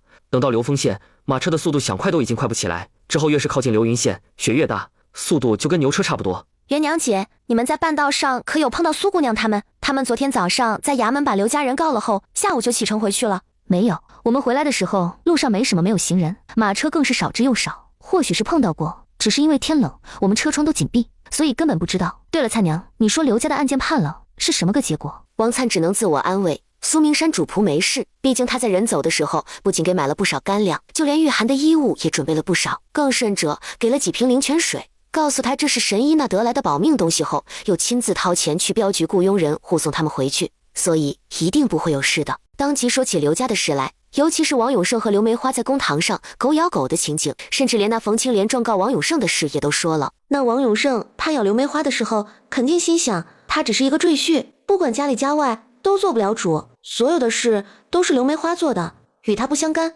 他顶多算是知情不报，罪名远比谋财害命轻许多。谁能想到，因为那个冯青莲的状告，最后他判的最重。我估计那50大板打完，就算不死，顶多也就剩一口气，绝对撑不过这个冬日。因为这个色老头，上辈子刘梅花一度怀疑他不安分，成天找理由刁难他。雪灾来后，别人家都是男人上屋顶扫雪，而刘家居然让他一个人做，他不愿意，就要被打被骂。那烂了心的杨大花，明明同在一个村，却充耳不闻，跟死了一样，又饿又累又冷时，也只有采薇和青纱关心他。这辈子刚重生时，他曾想，今世没有他，也没有元娘姐，他倒要看看，到时候他刘家会不会被雪压垮。不过现在没有这方面的考虑了，那宅子已经不属于刘家人。陈大人将这些全都判给苏明山后，人家不屑要，转手以捐赠的形式送给了衙门。不仅是宅子，就连地也是如此，还说衙门若是不用，到时候卖了换米面，赠与那些家境困难的孤寡之人。因他这一番举动，使得当场在公堂上听审的流云县老百姓都纷纷夸苏明山心善，夸苏府大气。采薇端着一个托盘，颤颤巍巍地过来了。采薇，你是一个小姑娘，都未满7岁，家里这么多大人，这种事不用你做，要你做的是让自己过得快乐一些，多读书，多识字。古人有云，读书使人明智，读书使人聪慧，也有古人云，腹有诗书气自华。你可知是何意思？知道。夫子让我多读书，只有多读书多识字，我才有可能懂得更多，也能聪慧一些。还有一个人读书多了，身上就会带着一股书卷之气，言行举止也会跟着受影响，变得有礼貌，整个人的气质也会变得不一样。就像夫子和舅舅，夫子一看就是饱读诗书的人，舅舅在这块根本不能和你比。李军扎心了，这孩子，你回答就回答，那舅舅做什么对比？舅舅就算再读10年书，也比不过你那浑身长满心眼的谢伯伯，好吧？君子，你姐想让你将书捡起来，你怎么想的？之前我姐也问过我，前些天我三婶也说过，原本我不大想，但是想到往后的徭役，我想要不试试，只要能考一个秀才的功名就行，这样可以免除徭役，免些赋税。我不想日后和灿灿成亲后生了孩子，让子嗣也要服徭役。既然你已下定决心，明天陪我回一趟县城，我得回去将之前整理的书籍笔记都拿过来。往后每日我会在早中晚各抽半个时辰给你示意。谢哥，那到时候可以喊三哥李正一起过来吗？他来年要下场，我想可以。谢哥，你先吃饭，我去老宅一趟，和三哥说说这事，让他明天下午开始就过来温书。君子，你等等，菜娘，你找找那个最小的木匣，里面有一副丁香耳当，这是我答应给淼淼的，你找出来，让君子带到老宅去。还有最大的那个包袱，里面全是御寒衣物，是从府城孤衣铺买的，里头衣物全是干净的，有7、8成新，老中小的都有。你将包在中间的糕点拿出来，衣服也让君子带到老宅去，让爷奶到时候看着是留着自家人穿，还是送给哪家族人。元娘姐，这些不给老宅那边送些？不用，那些到时候回头君子要给你下聘用。菜娘，我之前在城里给爷奶做的冬衣都带回来了吗？带回来了，昨儿傍晚开始下雪，我就提前替元娘姐你送过去了。对了，元娘姐，奶说要替君子还债，银子已经准备好了，他们已经知道银子欠的是谢哥的，说等谢哥回来会亲自过来还债。谢哥，要不你陪着走一趟？行，君子你等我一下。采薇，时辰不早了，你先带妹妹回屋睡觉，等晚点娘和灿姨就回去陪你们。至于礼物，等明天早上醒来娘再给你们。好。菜娘，幸好有你的灵泉水，要是没有的话，我们怕是回不来，外面太冷了，真的特别冷。换马车的时候驿站物资不足，我们也不可能因为这个就不回来，所以一路回来全靠我随身房子里的东西御寒。我和谢哥倒还好，吃食什么都提前准备好的，也不怕会受冻。但是马车夫他一直坐在外头，我怕出意外，就时不时的用本就不多的木炭烧水给他喝。用木炭烧热水其实是幌子，元娘姐给的是灵泉水，她喝了觉得身体舒服，就误以为自己是喝了热水的缘故。对，我和谢哥都不会赶马车，也不可能花了那么多银子，然后自己坐外面赶车。菜娘，我发现这灵泉水不是喝一次就能关几天什么的，而是喝了之后身子在当时会舒服很多，但随着时间推移，浑身会逐渐变冷，这种情况下还得继续喝。那是当然，难道元娘姐你真当是灵药不成？喝点就能管一辈子啊？我这灵泉水是让身子不好的人喝了保命或者强身健体，像你们坐马车里还好，而车夫要是不喝的话，不可能浑身一直暖和的。他坐外头赶车，就现在这种天气，和自杀没什么区别，身子也只会逐渐僵硬，最后冻死。但是喝了后会舒服很多，所以隔一段时间喝点，其实等于在给他续命。所以你的灵泉水，我们在回到流云县的时候已经用完了。没办法，太冷了，从驿站一路回来，花了2天时间。我们喝的全是灵泉水，不仅自己喝，马也要停下来休息，还要喂草，所以也得喝点。能帮到元娘姐就好，没了就没了。我这还有，咱接下来多攒点，往后用的地方还多着呢。对了，元娘姐，娇娇姐和高五哥提亲了，然后高五哥本来住这儿的，在定亲后直接被严家接回去了。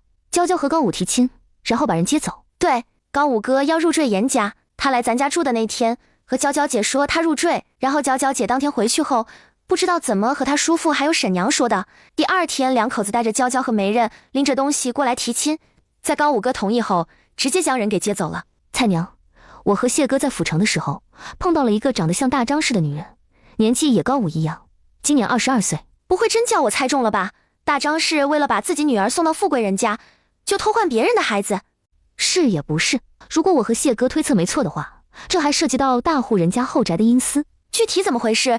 元娘姐，你快给我讲讲，你们这是查好了吗？没有，时间太短，我们查到的有限，我给你简单概括下，回头等见到高武再细说。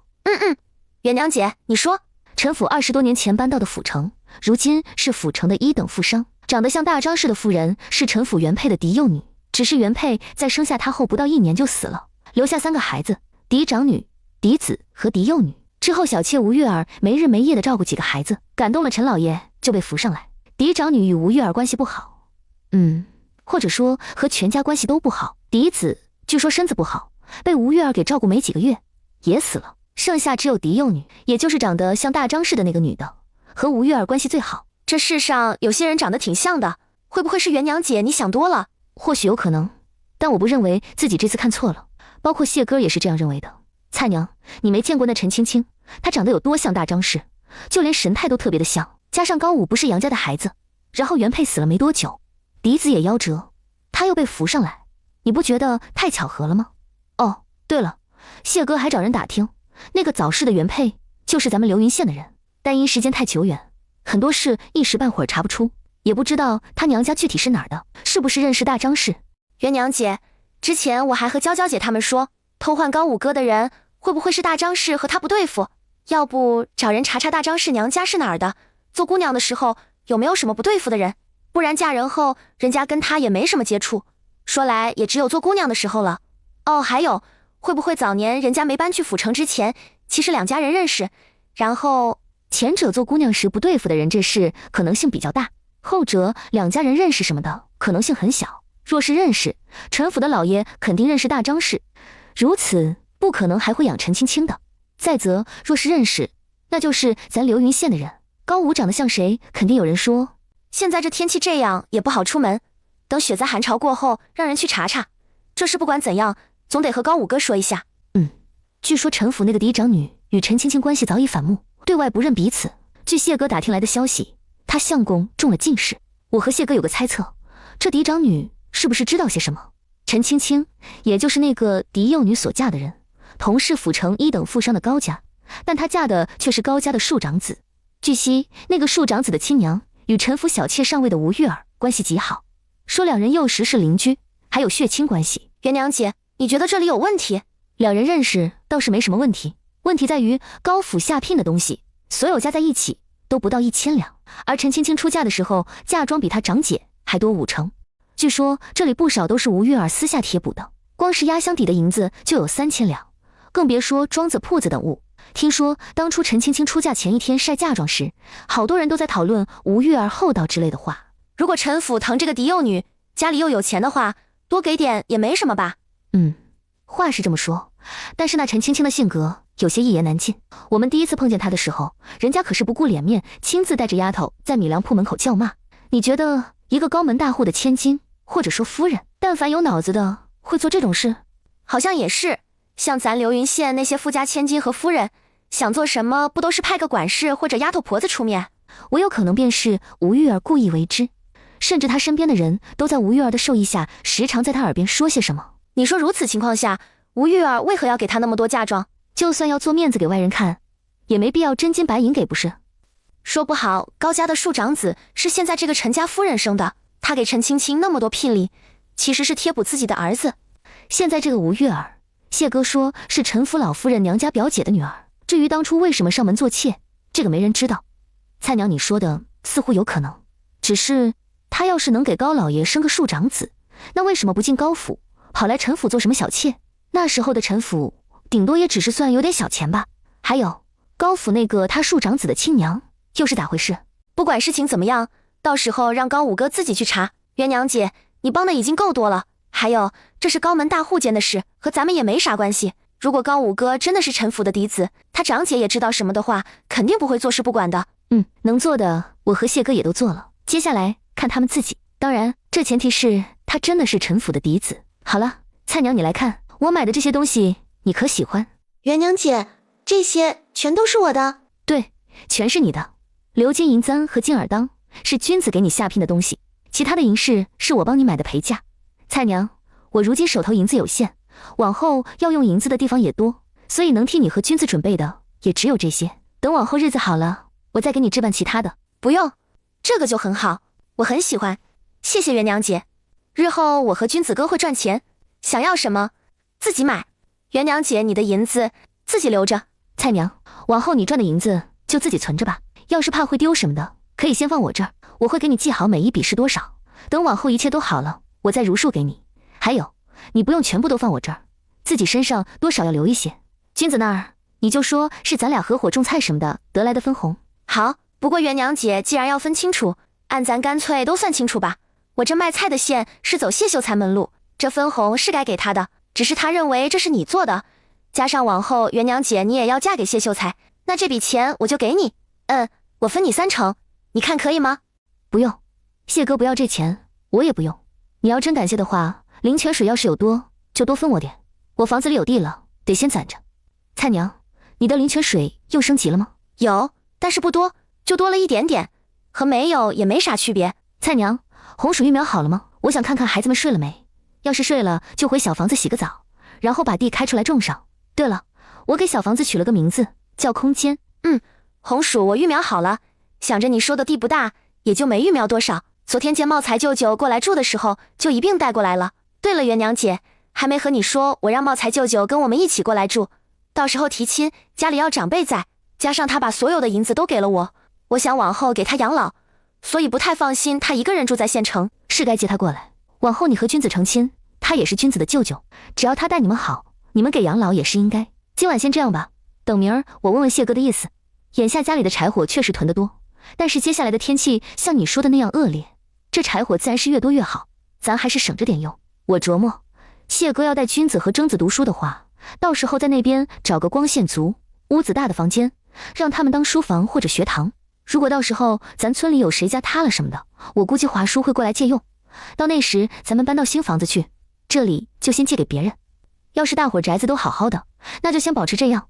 等你和君子成亲前几天，我们再商量一下，看看具体怎么安排。我听元娘姐你的。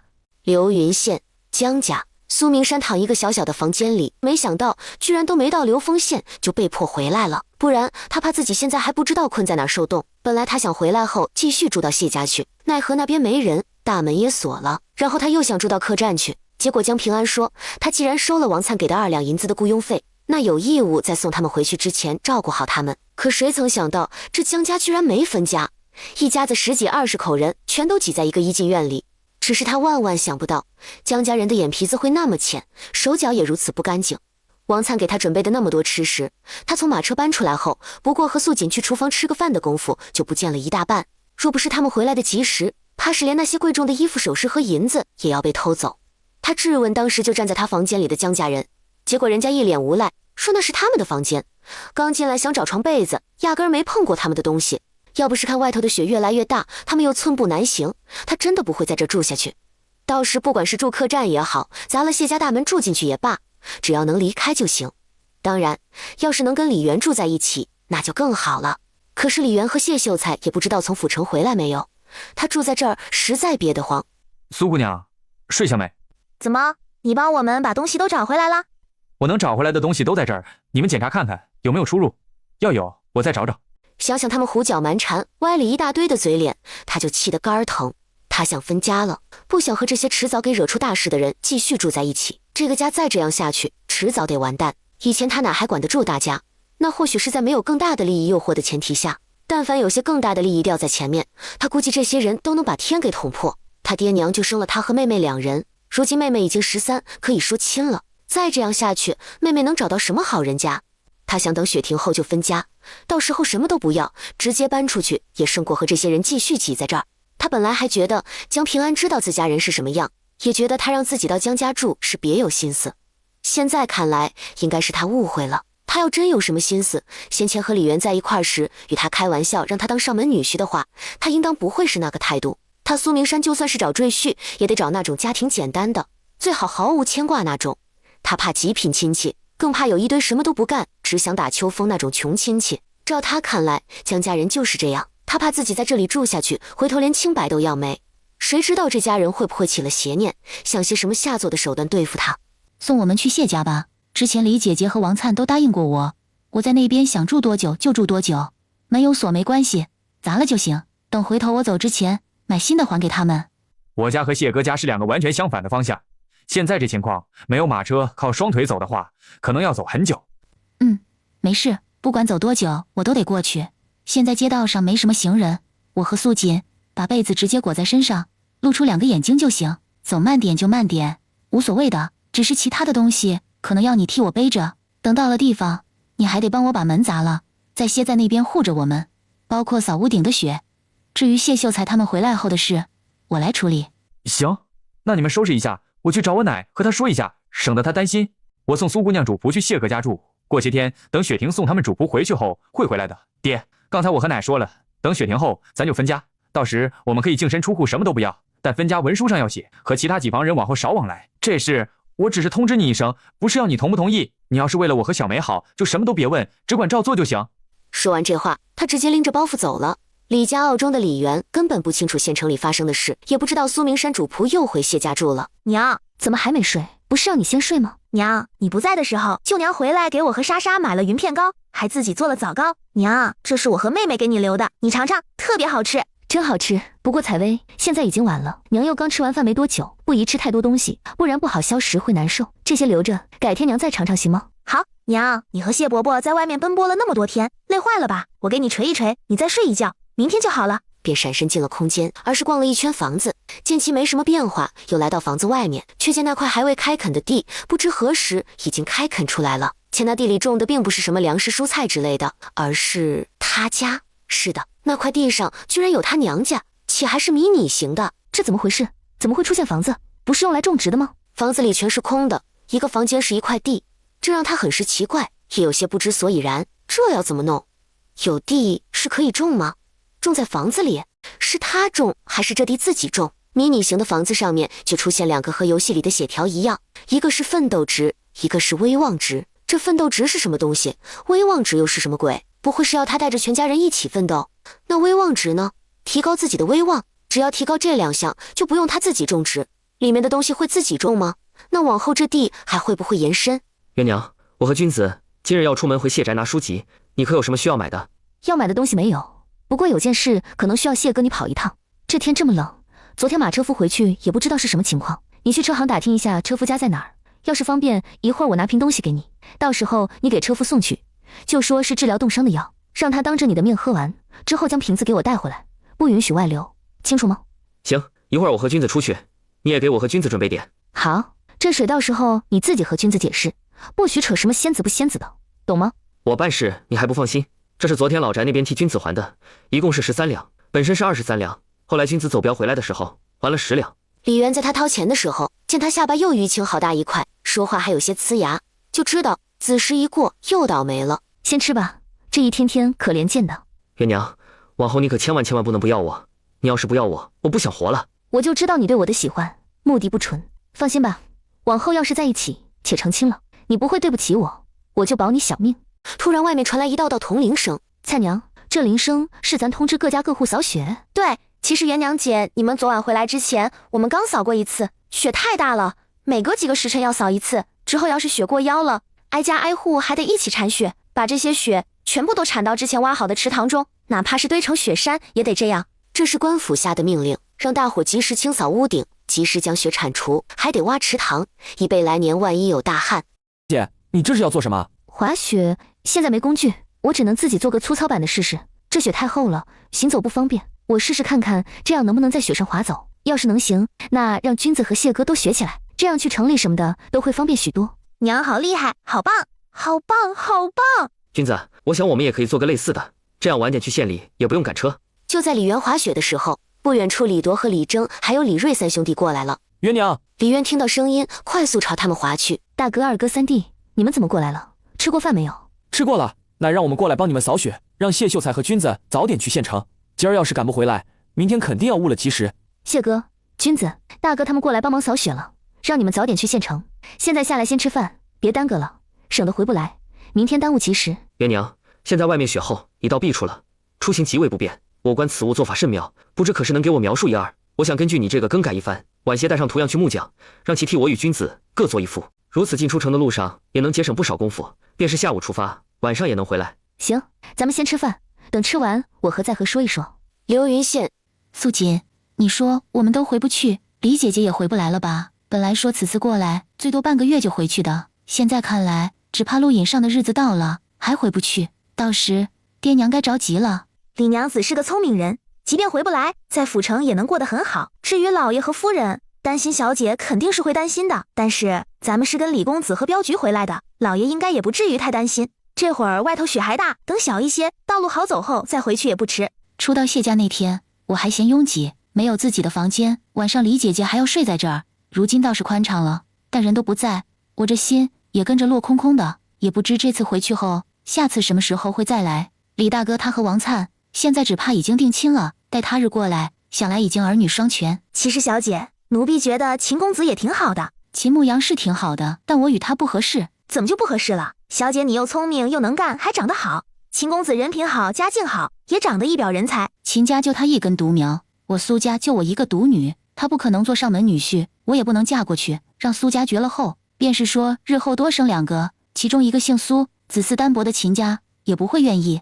再则他们家风不行，他只是觉得秦牧阳挺好的，长得好，家世好，对他家小姐也好，关键还是有功名的人。今年不过19就已是秀才，只等来年秋闱便下场参加乡试。这样好的人家是别人想进都进不了的，可他家小姐却不曾放在心上，且还一门心思想找个上门女婿。你说要是能找到还行，偏偏现在年纪越来越大了，他还是没找到。与其这样下去，按他说，不如嫁给秦公子算了。只是现在听到他家小姐的话后，一想起日后秦公子后院有一群莺莺燕燕，而他家小姐只是其中的一员，且往后困于后宅，他又觉得秦家不是好选择。那小姐，现在李公子也要和王姑娘成亲了，咱们府上的姑爷上哪儿找？或许是缘分还未到。小姐，要是秦公子娶了你，不会再娶平妻，也不会纳妾，且日后不会将你困在后宅，又愿意让你多生的那个孩子姓苏，你是否还愿意嫁给他？素锦，你想的还是太浅了。即便我愿意，秦家长辈也不会愿意的。我不过是个商户之女，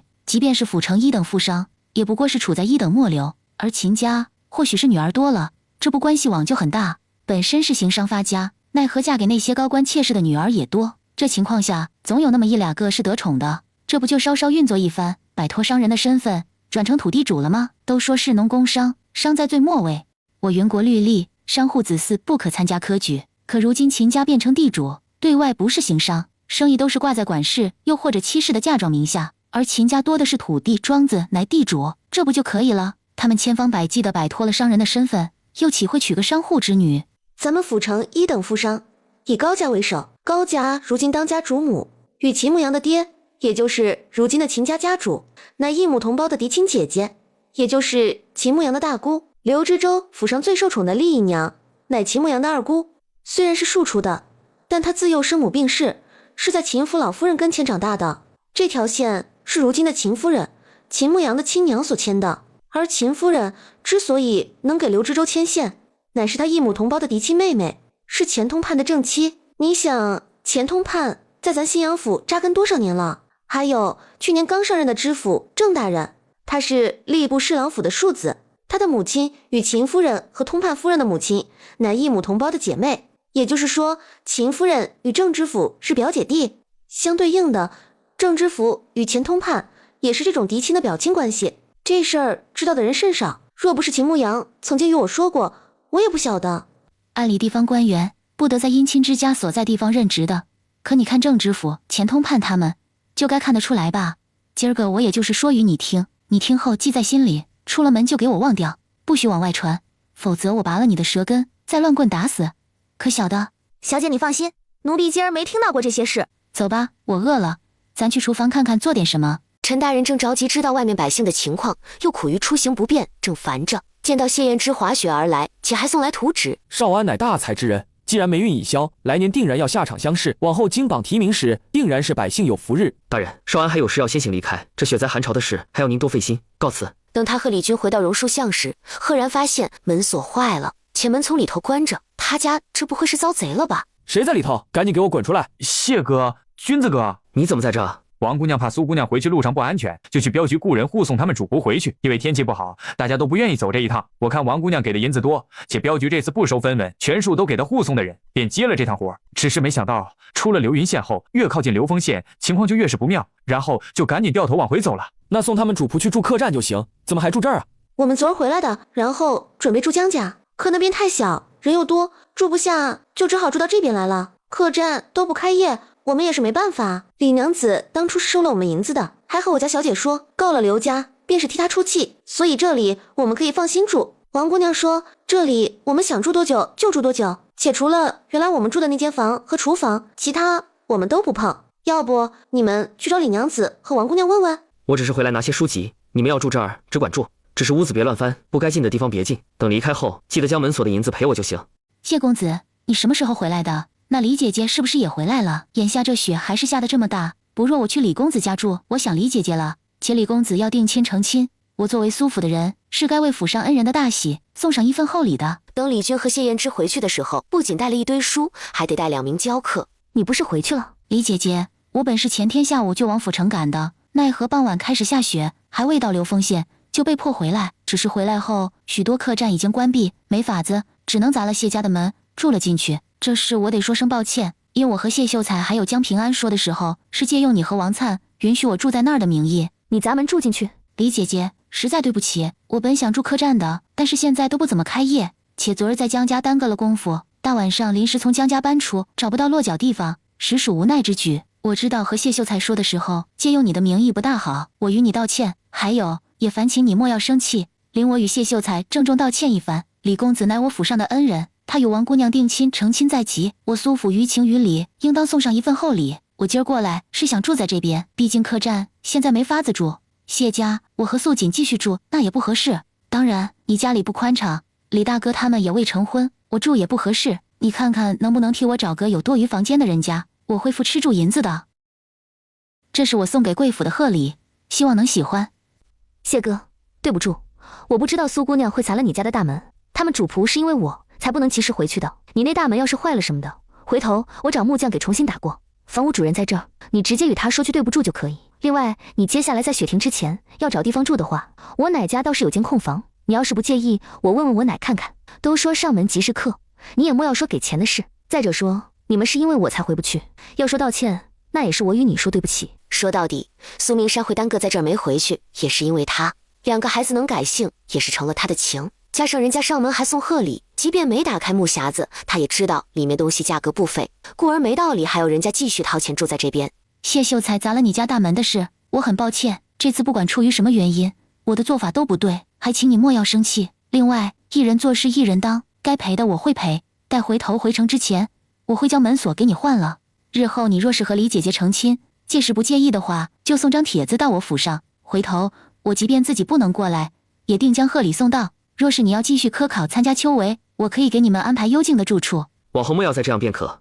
元娘姐，我看谢秀才带回了不少书籍，你识字，要不去帮忙整理下？我带苏姑娘主仆去老宅那，正好也有点事和奶商量。好，你去的时候带些米面肉菜过去，一是苏姑娘主仆吃住的，二是明天下定，就算不宴请外人，自家人还是要聚在一起吃一顿，还是要的。好，李姐姐，我自幼跟秀娘学过几年绣活，手艺还可以。你家2个孩子还小，若是不介意的话，住在这儿的时间内，我可以教他们。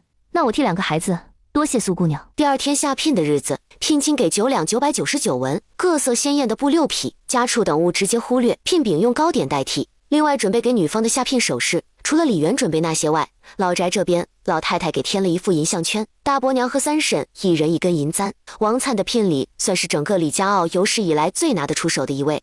李元回到家，谢哥和君子他们都在青砖房里读书，王灿和孩子又在老宅呢，所以他在厨房煮包螺蛳粉应该没什么关系吧。实在是被馋劲占上风的他，果断拿着螺蛳粉进了厨房。谢伯伯，我娘掉进茅厕了。谢哥，这中间可能有什么误会，元娘姐在厨房可能在做什么东西吃，只是做的不大好，所以才是这气味。刚才是采薇给误会了，元娘和我这次从府城回来，意外得到一种新吃食，这面闻着臭，实则吃起来极香。李元见谢燕之替他圆了此物的来源，且还帮忙解释口感什么的，甚是感激地看了他一眼。这么有眼力劲儿的男人，说真的，他要是不嫁，感觉有些亏。不是每个男人都能接受他的异样，也不是每个男人见到新鲜事物都能很快接受，更不是每个男人在知道他是所谓的仙人后，而不起一些乱七八糟的心思，比如想要长生不老之类的。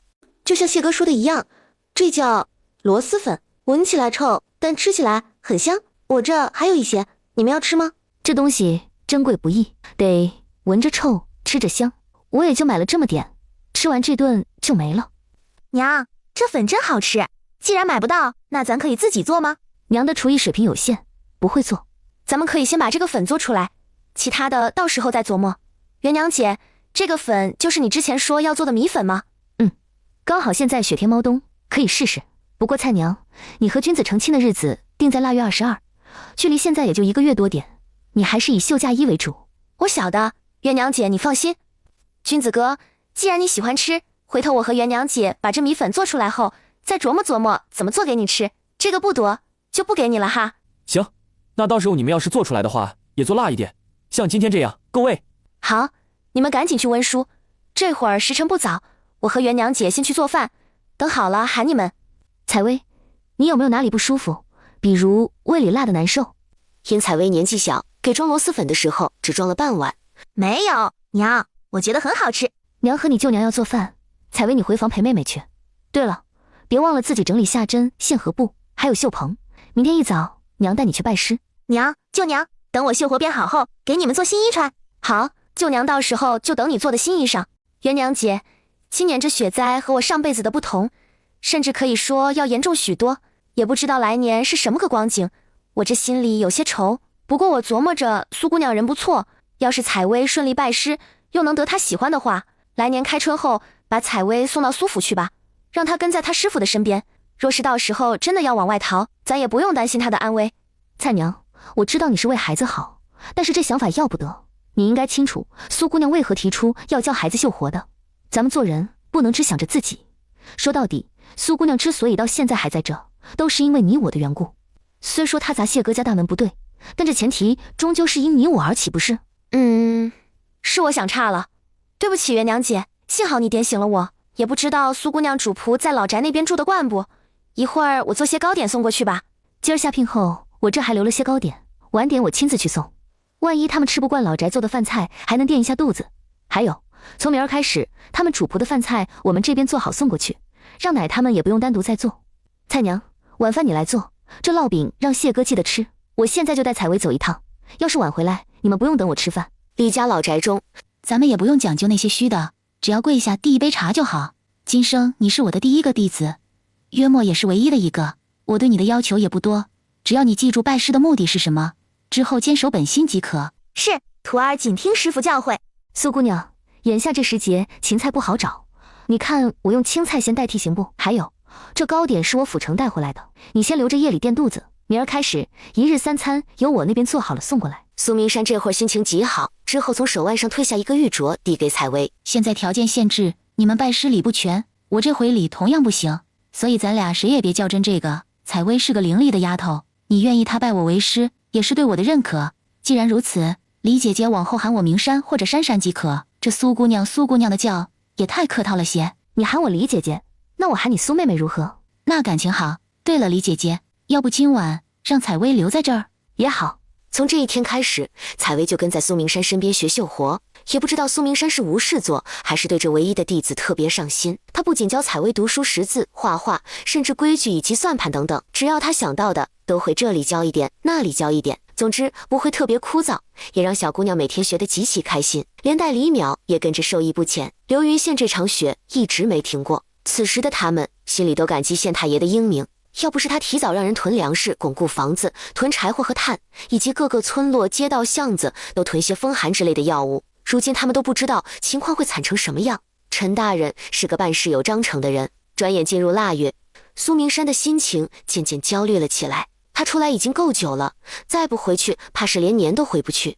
苏妹妹，要不我让君子亲自去镖局一趟，多请几个人送你们回去吧。说来也怨我，当初若不是提出让你们晚几天回去的话，现如今你也不会困在这儿。不怪你，毕竟李姐姐你也不知道会这么早下雪，且还持续这么久。再说你那时候也说了，让我察觉情况不对后，以自身为主，该离开就离开，是我自己要留下的，与你关系不大。那劳烦李姐姐替我多请几个人，银子不是问题，马车务必要好一些。炭我关着李家坳里，家家户户都有多余，晚些我多买些备上。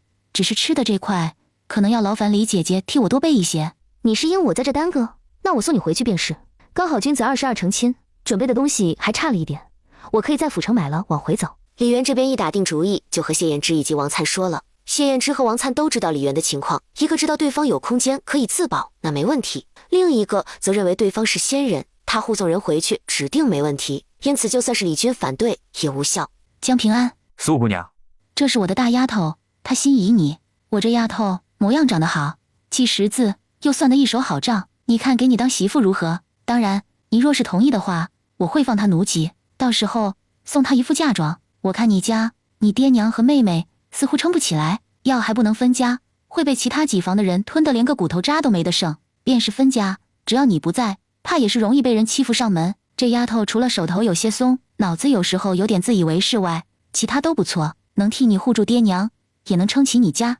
江平安从来没想过有一天会有人以这种形式给他介绍媳妇，想到家里这次闹得不成样，他乃完全控制不住叔伯等人。苏姑娘舍得放她出来嫁人？舍得，她自幼在我身边长大，与我主仆一场，我不想她日后将她嫁给她不喜欢的人。如今她心仪你，我观你年岁适合，人也不错，家里又需要她这样的媳妇，故而有此一问。你若是答应，此行回去我即刻放到奴籍，到时你将人带回来就成。素锦，你可愿意嫁给江平安？在一番取舍之下，缓缓点了点头。行，既然素锦同意，那是我的荣幸。没想到他此趟出门，上门女婿没找到不说，反倒找了个盘抗的赚钱门路，之后又收了个徒弟。采薇这丫头长得好，小小年纪就看得出来比她娘更美上几分，也不知道日后长开后会如何出色。这种人得有人护着才行，不然那美色于他便是害。作为师傅，他得帮着多考虑一些，等年后问问李姐姐，看她愿不愿意将小姑娘送到她府上来，这样藏在苏府中，由她亲自教导。日后若是有机会，他会亲自替她找个得力且护得住她的夫家，不然凭借李姐姐现下这身份，怕是会护不住。若是谢秀才能往上走，或许还有机会。李姐姐，有件事我想与你商量一下。你说。本来我想等年后再说的，既然你过来，眼下又只有我们俩，那我索性与你敞开了说。李姐姐，我想年后将采薇接到苏府。为什么会有这想法？李姐姐有没有觉得采薇长得极好？李渊当然知道，要是长得不好，原书中刘东升那畜生也不会把女儿给卖了，且还是卖到红香园那种地方。不管是王粲的上辈子，还是王粲重生后的那本书，他最终都沦落到风尘中。若是他年幼时死在来年的天灾中还好，怕就怕他还活着，只是身陷风尘，最终过着一双玉臂千人枕的日子。而这一切归根到底，就是因为他长得好。李姐姐，采薇正月16出生，翻过年便是7周岁，如今出落的已经这样标致，待她年岁一大，样貌彻底长开，日后你觉得自己能护得住她吗？不是我恶意揣测人心，而是有句老话，不知李姐姐听过没？红颜祸水，红颜薄命。在自家没能力护住她的前提下，出众的容貌于她而言便是毒药。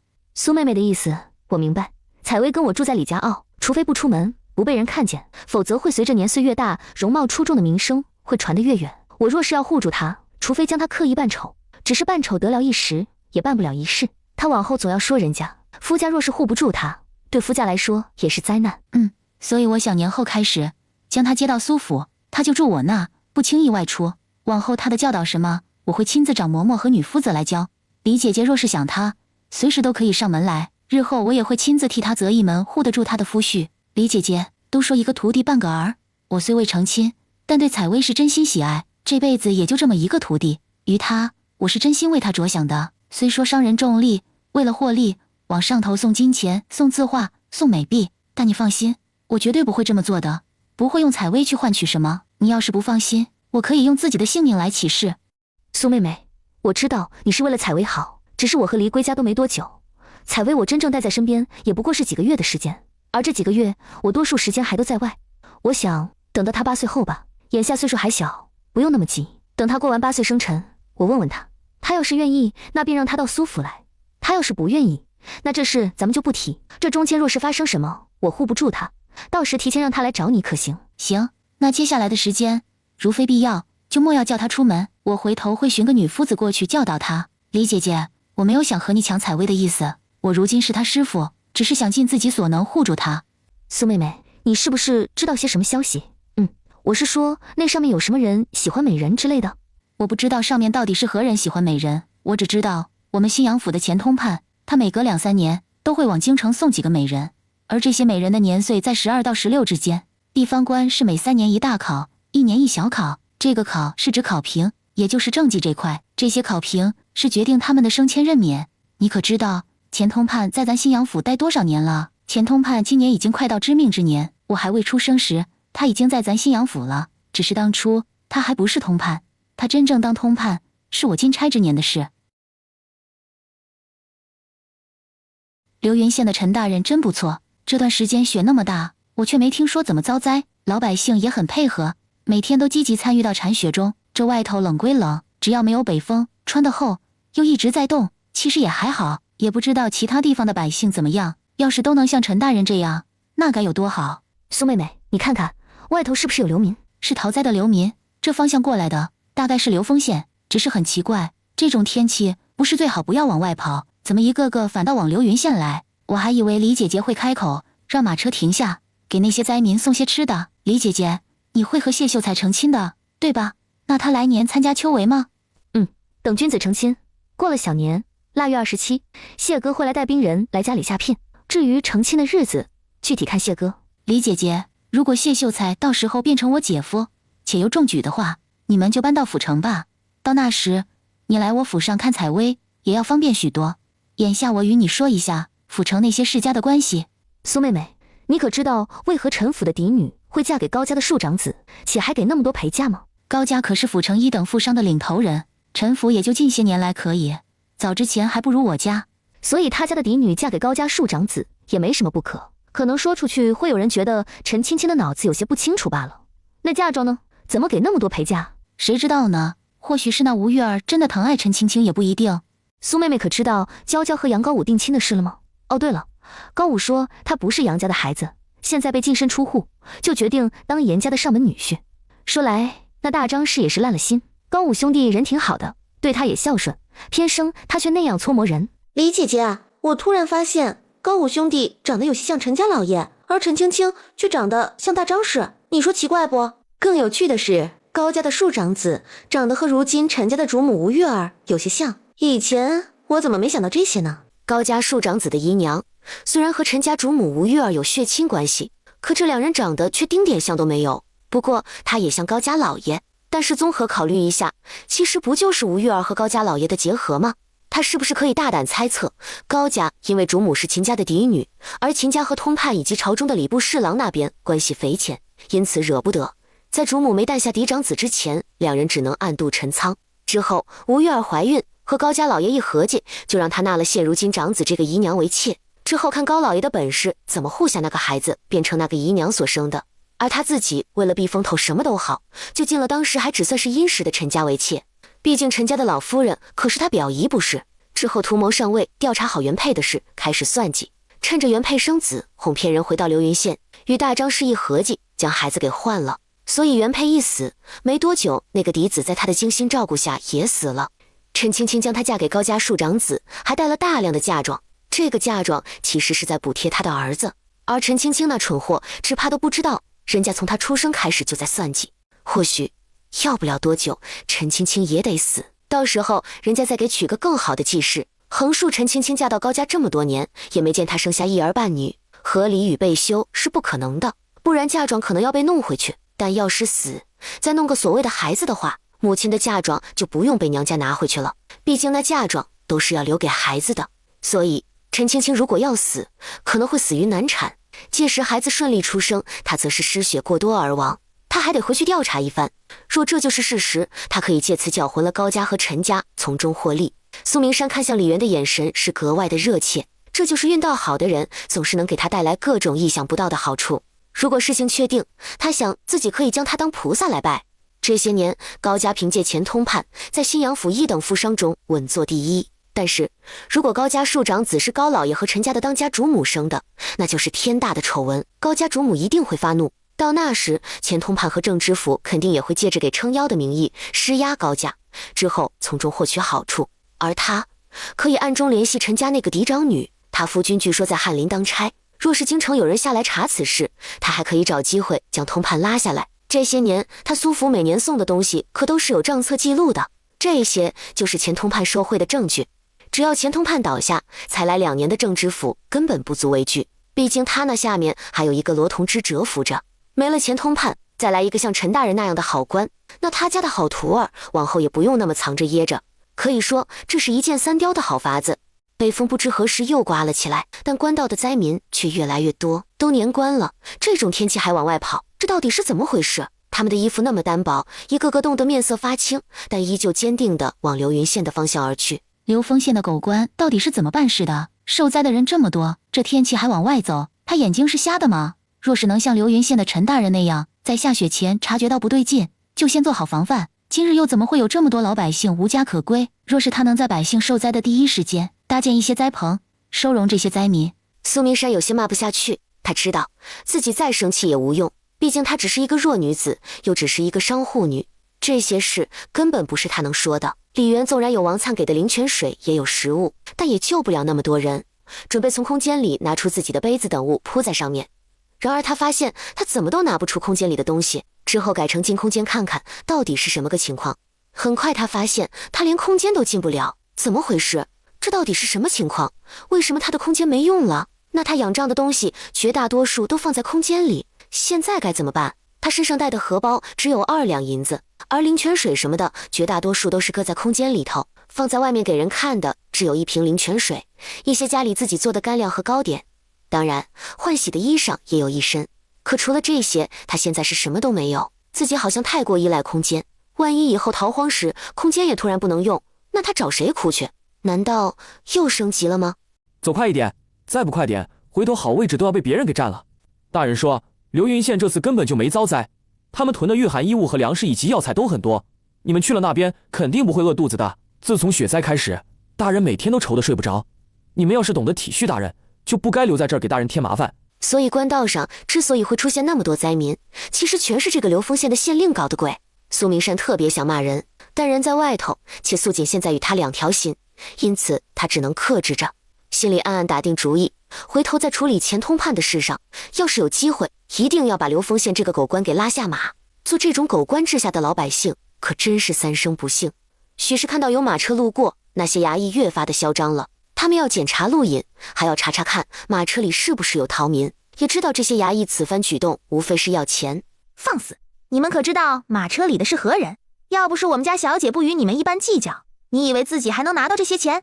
识相的赶紧拿钱走人，否则等我家小姐回了府城，将此事告知我家老爷，到时候别说是你们这些人，便是你们顶上为虎作伥的县太爷也跟着吃挂落。敢问姑娘府上是？我家老爷姓罗，府城有哪位大人姓罗？自行琢磨。果然还是要有些权势才行。苏明山敢借用罗府小姐的名号，也是知道这些衙役根本就不认识罗小姐，加上素锦穿戴极好，也真的像那么一回事，才出此下策。如若不然，他也是不敢的。今日他若是达官贵人之女，像老百姓被捆着驱赶这事，他就有底气出面阻止。奈何他只是区一个商户之女。小姐，是秦公子，他可能有什么事路过吧，不用大惊小怪，也别出声。明山，要是你的话，回我一声。敢问几位大哥，马车里的人可是苏明山苏姑娘？是我又怎样？你没事就好。那车里是你这次求来的赘婿？是又如何？不是又如何？我的事和你有关系吗？明山，你能等我2年吗？我不会等你的，我们2个没那个可能，往后你我还是少接触为好。明山，我知道你对我的观感也不错，也清楚你的顾忌，你放心，只要我中进士，就一定会排除万难娶你的。我父亲已经答应我，到时候妻子由我选择。还有，我要是不想纳妾，也没人能逼得了我。你们秦家好不容易摆脱了商户的身份，是不会让你娶商户之女的，更别说你中进士以后。还有，我从来不会拿自己去赌一个男人的真心。你现在千保证万保证，说得多好都没用。等我要是真嫁给你，你父母给你纳妾，你不可能不要或者不同意。不是有句话叫长者赐不可辞？你若是当官，更要顾及这些名声。你们秦家一直以来妻妾都多，女儿更是多。我不想往后生了个女儿，却要被人拿来当做联姻的工具。再则，我家只有我一个，我得给苏家留血脉，这点你家绝对不会同意。齐牧阳，你已经不小了，用脑子多考虑些现实的事情。喜欢啊，好感啊，都不能当饭吃。或许你现在觉得我千好万好，过了几年，兴许又会觉得现在的坚持有多可笑。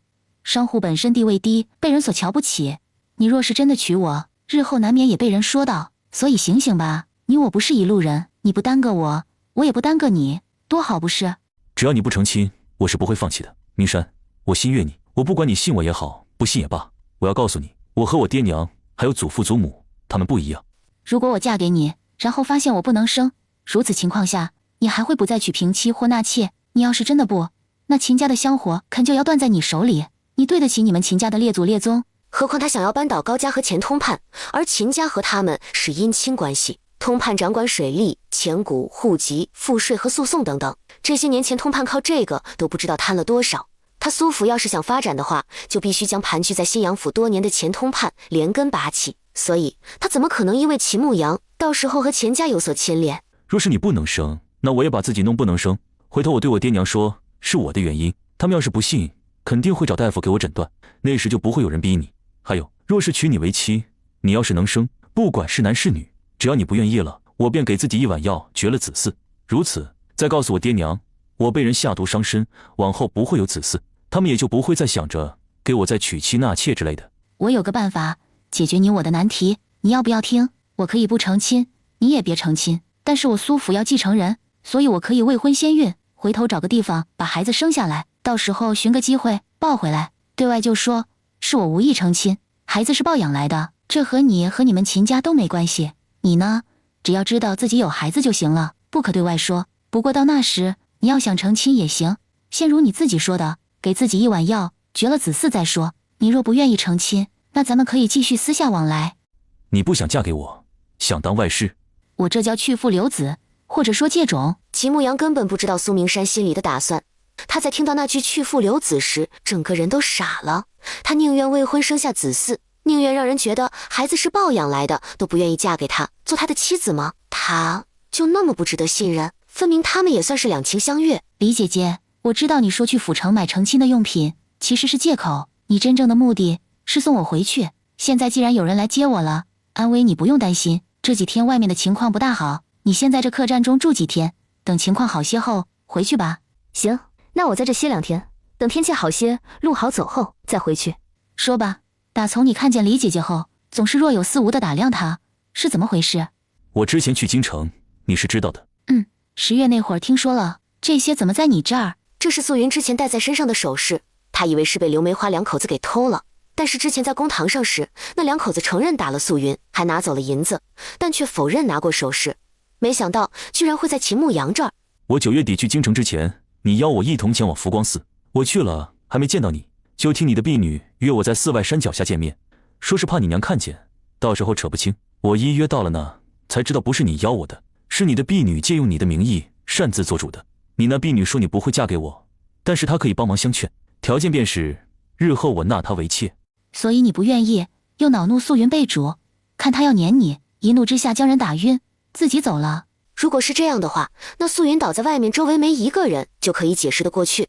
刚好接上刘梅花两口子的话，他们怕人醒来就用石头砸人，之后拿了钱袋就跑。可是这首饰是怎么回事？我把人打晕后就走了，等我从京城回来，才知道你那婢女发生的事。这些首饰是我花了些功夫替你找回来的，是有人看到你那丫头满头是血倒在地上，身上穿得那么好，起了贪心，拿了首饰就跑的人，我已经送到衙门去了，现在就在大牢里关着。你要见的话，回去可以去大牢中看看。不过你那婢女，反正他已经处理了素锦，也不在乎多一个素云。丫头大了，有自己的小心思，就不该继续留在身边。素云胆子真是不小，要早前知道，早就将她扔回她娘家去了，哪里可能还任由她在府上躺着？她还没善心到为了一个要抢她男人的丫头给贴钱看病吃药，还找其他丫头伺候的地步。这事暂且先不提，你一直打量李姐姐，怎么解释？我10月到京城是跟着父亲出去见世面的，此次见到了不少人，当然也听了不少话。你是见到什么人？和我李姐姐长得相像的？是镇国侯府的3小姐，不过是庶出的。听说她长得和她姨娘极像，而她姨娘是我姨父当年送到侯府的美人。苏明山的心没来由的咯噔了一下，他想起李元和李军的身世，这姐弟俩的亲娘好像说是他们爹半路捡来的，然后他们爹本来有望考上举人，结果赶考的时候出了事，说是遇到盗匪，然后伤了肺腑，之后熬了2个月就没了。那这事好像有些复杂。送去京城的美人，半路捡到的人，他李姐姐和侯府那个姨娘的关系是什么？那是他亲姨，还是当初害他娘的人？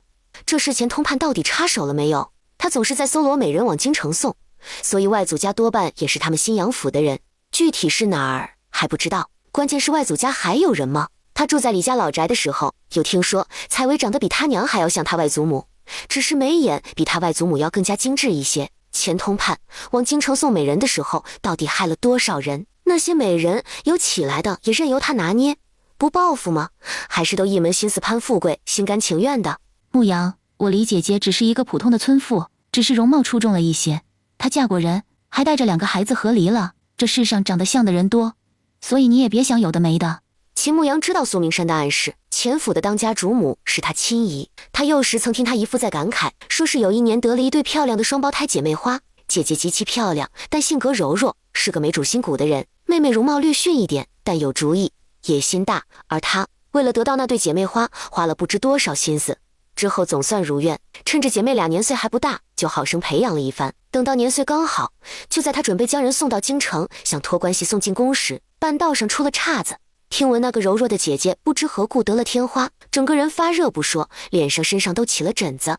因害怕被她传染，护送的人本意想将她给杀了，但妹妹苦苦哀求，最后只是将人扔在野外草丛中，任由其自生自灭。可惜双胞胎姐妹花最后只剩下一个，她没能如愿送到宫里，不然现在不说是宫妃之类的，便是皇子府，后来的王府上的姨娘什么，都比侯府姨娘来得好，对他们助力也更大一些。她知道，她姨父做的事不能被爆出来，不然有可能抄家灭族，而他们这些亲眷都会被跟着牵连进去。若想脱身，除非现在就斩断关系。不过现在家里不是他当家做主，他说了不算。等到翌日晨光熹微之际，夜里做贼去了。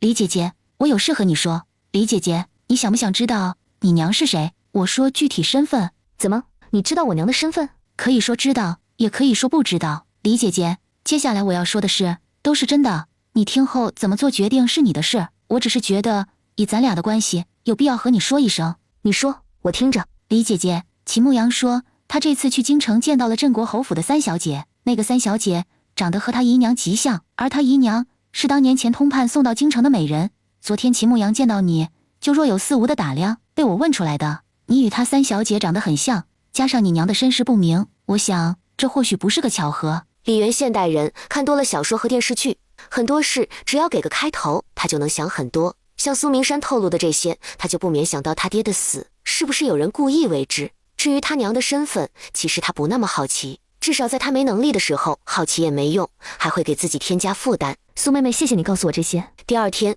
在苏明山走时，李渊又得知一个消息，此次雪灾受到影响的并不只是他们新阳府，便是连新阳府旁边的庐阳府，乃至向来暖和的南蛮都遭了灾。且这次南蛮派使者乘船到京城，请求云国皇帝的物资支援。这事在李渊看到以王粲为主角的书中并没有发生。等到远远可以看见流云县城门时，李渊心思涌动，心里想着大米，马车中就出现了一袋大米，空间又可以用了。娇娇，元娘姐，你这是成亲了？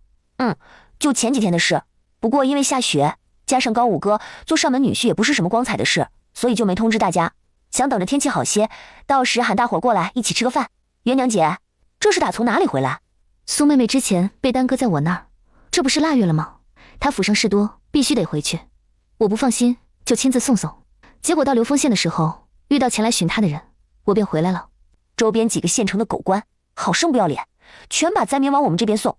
要不是之前陈大人让大伙囤粮食、囤御寒衣物，要不是城里的善人多，咱们县哪里收容得了这么多人？这些天陈大人给气得不行，听说已经派人去府城告状了，也不知道到时候会是什么个结果。